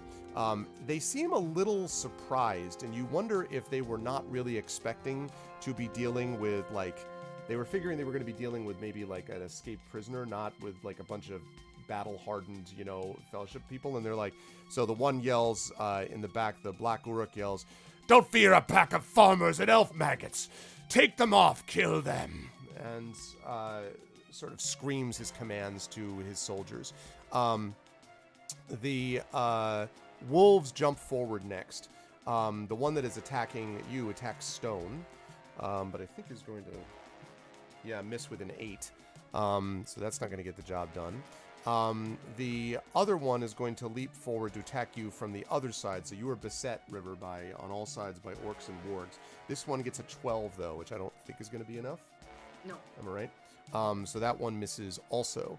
Then the Black Uruk, having sort of shouted his commands, is going to step forward. He has got a much longer orcish scimitar of some kind with notches in the blade, and he draws it and strides towards you, River, with murder in his eyes. All of them seem to be focused on you in part because you seem to be the one that leaped forward and did stuff first, apparently. So we'll see if that changes. But he's not going to be able to get to you yet this turn. Inga, you are up. While this is, can she shout something as a? Oh, sure. Yeah. Yep. She's gonna say, just like obviously Magric. Just like, oh god, what can she say that is adequate to the moment? You son of a... Yeah. You cockadoodie! No. I think she's just gonna scream his name and just go, God! Magric! Okay. Your father was a hamster and your mother smelled of it. You are a steaming pile. And Magric kind of looks back at you. His face looks sort of wild, almost half insane, and drawn. And he almost has this, I don't know if it's sadness wouldn't be the right term, but he certainly doesn't look very happy. And Inga, you were up. Okay, so first of all, Inge is gonna like slap Lilleman on the butt to make him run away in the opposite direction. Lilleman charges directly towards the orcs. I'm just kidding. He runs away in the other direction. You are not funny. Trampling and killing all of them. trampling, killing all the fine. orcs, but Okay, you also are funny. stumbling down a Take it back. hill and maybe hurting. Not funny again. Okay. Anyway, he's running away. Okay, so and then Inge gets out of her bow. Okay. Probably has already gotten it out, like as soon as like they knew about the orcs, and then she is gonna have a shot at the Uruk. Okay.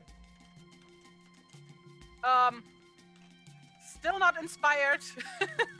Anybody wants to inspire me, and now would be great so that I can have a good shot at this guy. I would agree. This would be a very good thing. Any inspiration coming to anybody? Sadly, we've already established that we can't transfer inspiration from me to her. So, Unfortunately not.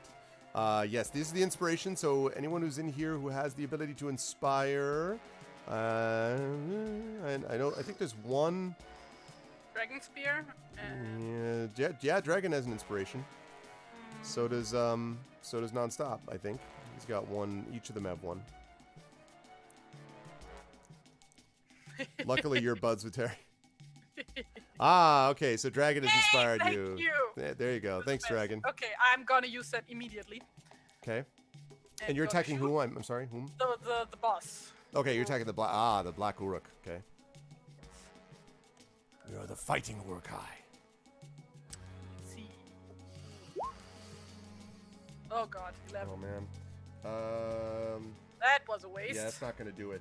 He actually, your arrow shot goes, and he literally just like with his shield. He's got a shield in one hand and the scimitar in the other, and he just bats it away. And then he laughs and he says, "I barely saw where that was coming from. It was so close to the ground." The next to go is Magric, and Magric sort of says something to the Uruk, and then Magric leaps up onto a small hillock and yells at all of you, "Surrender! Surrender and you won't be killed!" What? She doesn't say that. I say that. Right. Fuck Just... Just the rage, the rage. I'm so mad. I'm so mad. I'm not gonna stop being mad for days. Days. I'm gonna days. be mad. River, I'm I'm gonna. just looking forward to the inevitable like torture interrogation scene that follows after we killed all these dudes. And Right, exactly.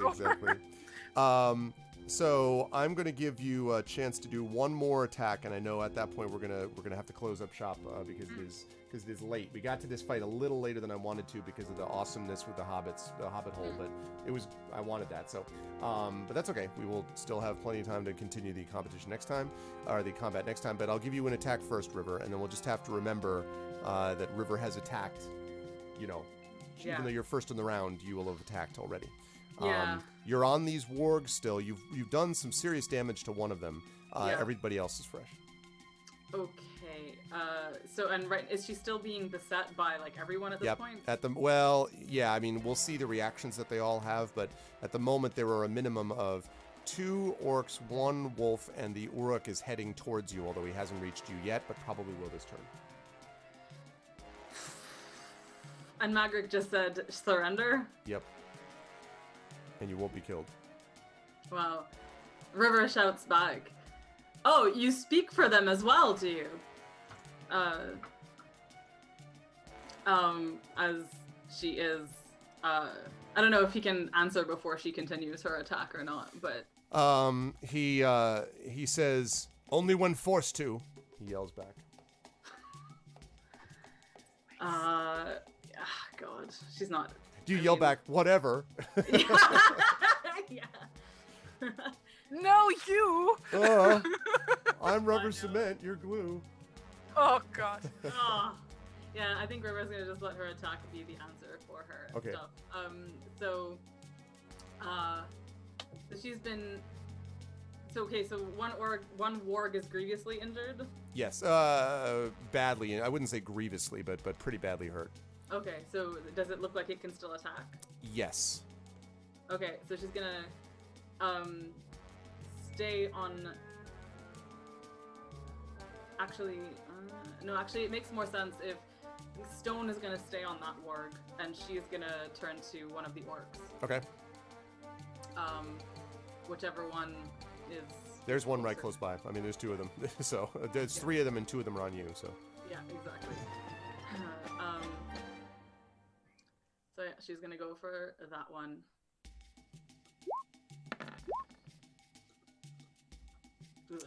Ugh. Let's see. Yeah, so the first attack does hit. The second one does not. Okay. But the first Doesn't attack hit does hit. The target anyway. Yeah. Okay. That's pretty crappy. 4, so... Yeah. Okay, so you slash it, just sort of a glancing blow, and snarls at you again. And I'll let you get Stone's attack into. Yeah. Who's still on the ward. Yeah, that hits. Man, he's so good. Good Stone. Wow. Oh, they're so Good puppy. Okay, it is not dead, but looks very hurt now. And Stone is just viciously just, like ripping away at it angrily. And sort of, you notice, River, that as the thing tries to kind of like get clear, he's like holding on, like pulling down with his weight as you taught him to try to increase, the amount of like damage that's done and all this stuff. I think that's what makes sense because her training would probably have involved like aiming for wolves in the area. And Right. Stuff. Yeah.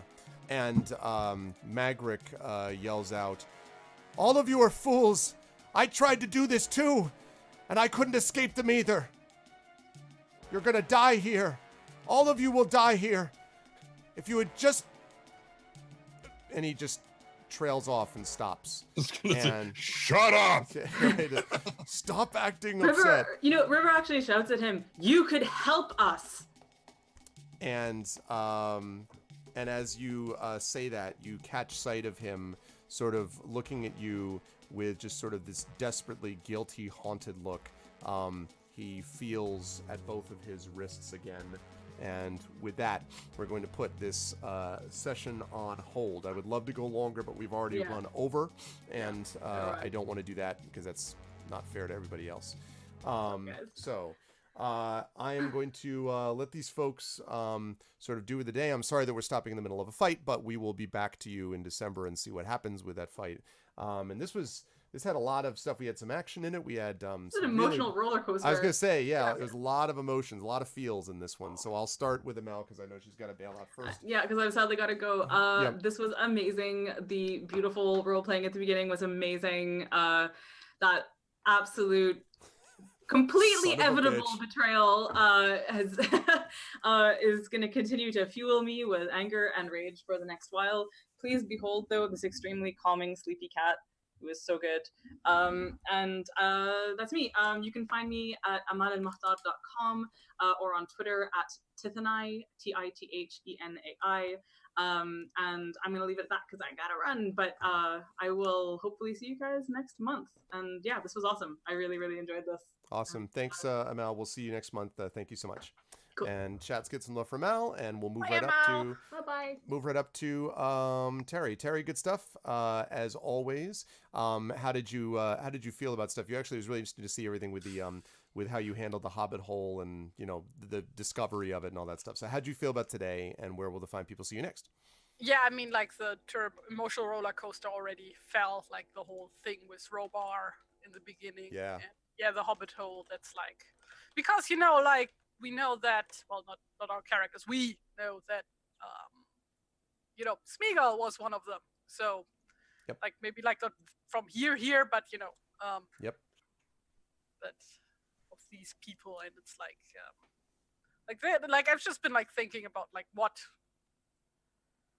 precisely could have happened to the family. Like maybe they starved to death, or maybe they were overcome by sickness, or maybe it was just a really harsh winter and they froze to death, or anything.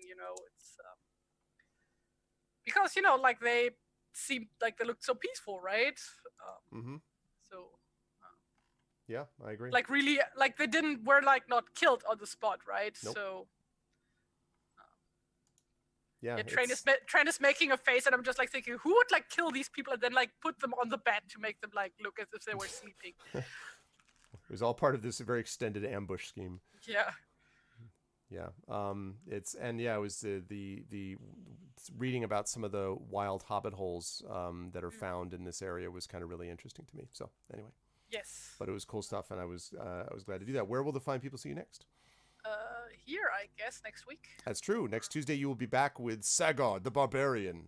Yes. As we illustrate more of Sagard. This week we got feels. Next week you will get muscles. So that's basically how this works. You will get lots of them. Lots of muscles And next week. mullets and mustaches and all that cool stuff. And odd creatures that we're fighting for some reason. I'm looking forward to it. It should be a good time. Thank you, Terry. Definitely don't forget to check out Terry's Patreon. All of her information is Terry Tunes everywhere. Like everything is Terry Tunes on like all of the social medias. Pick one. Though I'm like most active on Tumblr, Twitter, and Instagram.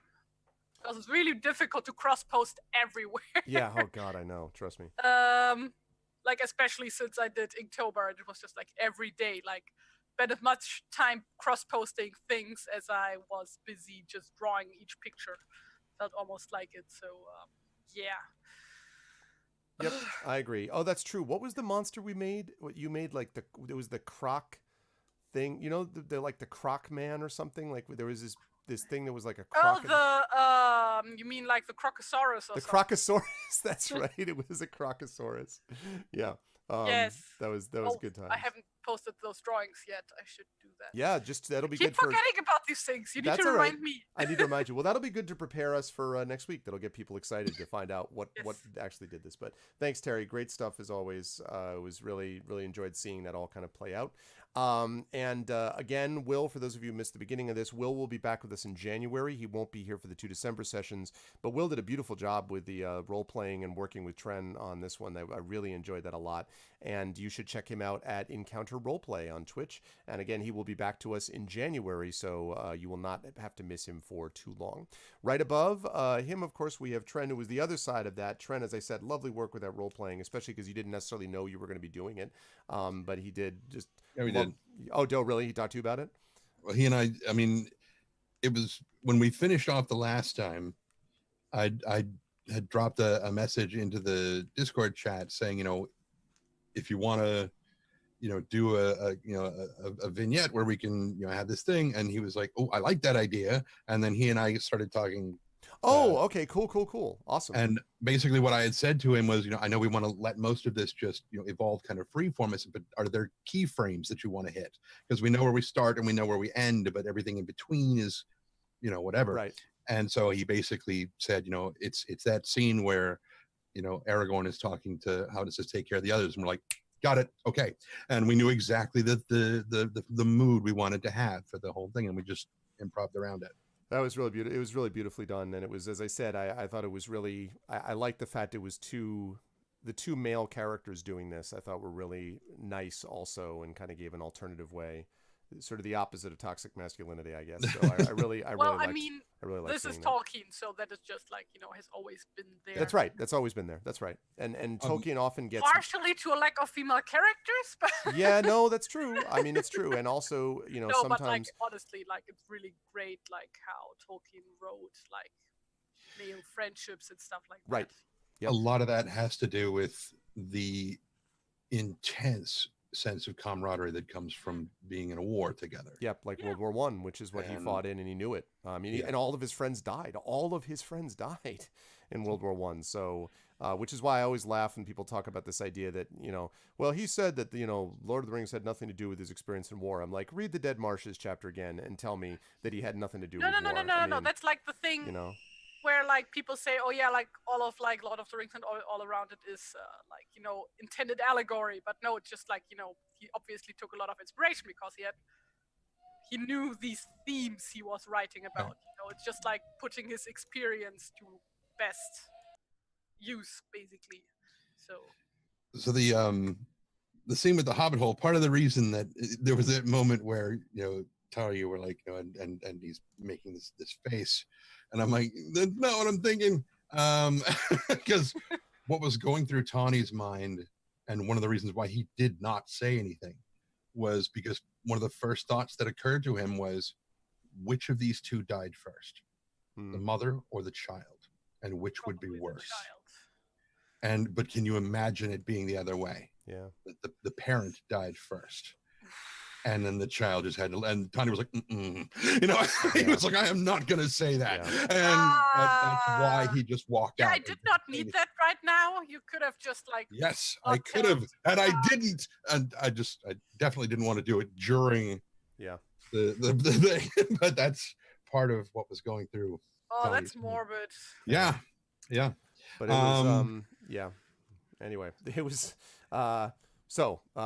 yeah. No, these two just like fell asleep so hard at the same time and had such a nice dream that they were like, yeah, no, we're just like gonna. Mm-hmm. I'm sure that's it. These are not even real skeletons. These are just props by some. Yeah, sure, they're not actually. Right, this is actually one of those like Halloween stores that shows up in the mall for like a month and then vanishes again. Like that's all this really was. Yes, that's what that was. Definitely. Trent, it was very lovely stuff. How'd you feel about? So I assume you're happy with how it went and yes, and so forth. Very much so. And where will the fine people see you next? I don't know. You don't know? I don't know. I mean, do we have the next? I don't know if we have anything set up that you're in with me. Right. Probably so I don't know where. But next month's going to be busy though, because we've got 2 Curse of Strahd, we got 2 AME, and next month I am going to ask you to be in the Christmas Carol, the yearly Christmas Carol. No. Yeah. Okay. Yeah. Because Trent does this with George and with like the current Our Vocalist crew, and it's great. Anyway, but lovely stuff. I get Trent. to be the turkey. You get it's always this time I get to be the ghost of Christmas turkey. But I'm Trent for Tiny Tim. But I'm looking forward to it. It should be a lot of fun. It'll be good times. And I was really, really pleased with all the work that you guys did today. Just wonderful job role playing from everybody, and I can't wait for next week. Next month, I should say. Chat, can we get some love for all the wonderful players? And thanks to Will, we'll see him in January. And for Amal, for Terry, and for Trendane, great job, everyone. I'll see Terry next week. I'll see Trend very soon in one of these other things, and I will see Amal next month. Yes, sir. When is ArvCon? ArvCon is in May. Okay. All right. Never mind. ArvCon is usually the last weekend of May, like Memorial Day. Why is that? Okay. Just for some reason, always thought it was December. No. It's never been in December, and that's I don't Nope. know what. Never mind. Yeah, You're Moving on. thinking of Christmas. Hell Yeah. no. Just I as need good- time to prepare for just that. as good as Hell Christmas. no. I can understand. Exactly. But good times as always. Thank you so much, everyone, and I will see you all in your respective places soon. Bye for now. Bye. Okay. And that is going to do it for them and for us. We have got to rise up on out of here because at 4 o'clock, I am going to be back with over on GOG with Pen and Pixels, and I will be continuing with Thronebreaker with my playthrough of that, which is a cool game and that I've really been enjoying. So I will be doing that very, very soon. So you should head over there and check that out. I do want to remind everybody about ways to support the stream. If you did so already today, thank you. But if not, please follow the channel. Please check out the YouTube with !ArvTube, the Discord with !ArvCord, the Twitter with !ArvTweets.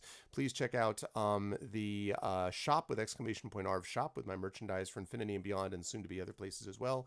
Please check out the Discord. I mentioned that already. Please check out my Patreon with !ArvTreon. You get that awesome VIP badge, and you can also inspire as Dragon Spear did today. And please check out the sub button, which is right above that window. Dragon was also kind enough to resub. We also had Terry resub today. So please do that because that also really supports the channel and makes a big difference. No raid today because, again, we're going to be back at on GOG in about 40 minutes. So I hope you will stick around and then head over to the channel for that. Otherwise, I'll be back on this channel on Friday where I will be premiering Underworld Ascendant. I really hope that I like it. If I do like it, then we'll be continuing to play it as the sort of main video game that I play. If not, then we're going to do Bard's Tale 4, and that will be the main video game that I play. So keep your fingers crossed that Underworld Ascendant is decent. I am concerned that it isn't, but we'll see. But that's going to do it for me.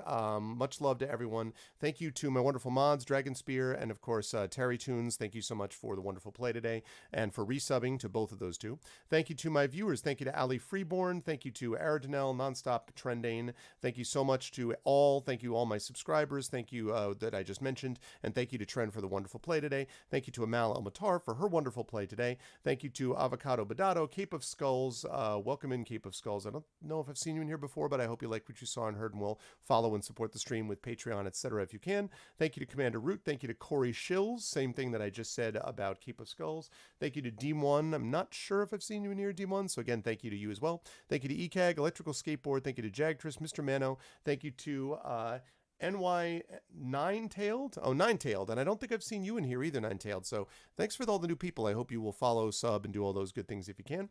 Thank you to Positivity Bot for always keeping me positive. Thank you to Poltergeist Zero, to Questionable Results. Red Lear, as always. You folks should be following Red Lear. He is a good Star Citizen streamer who has been blowing up as of late.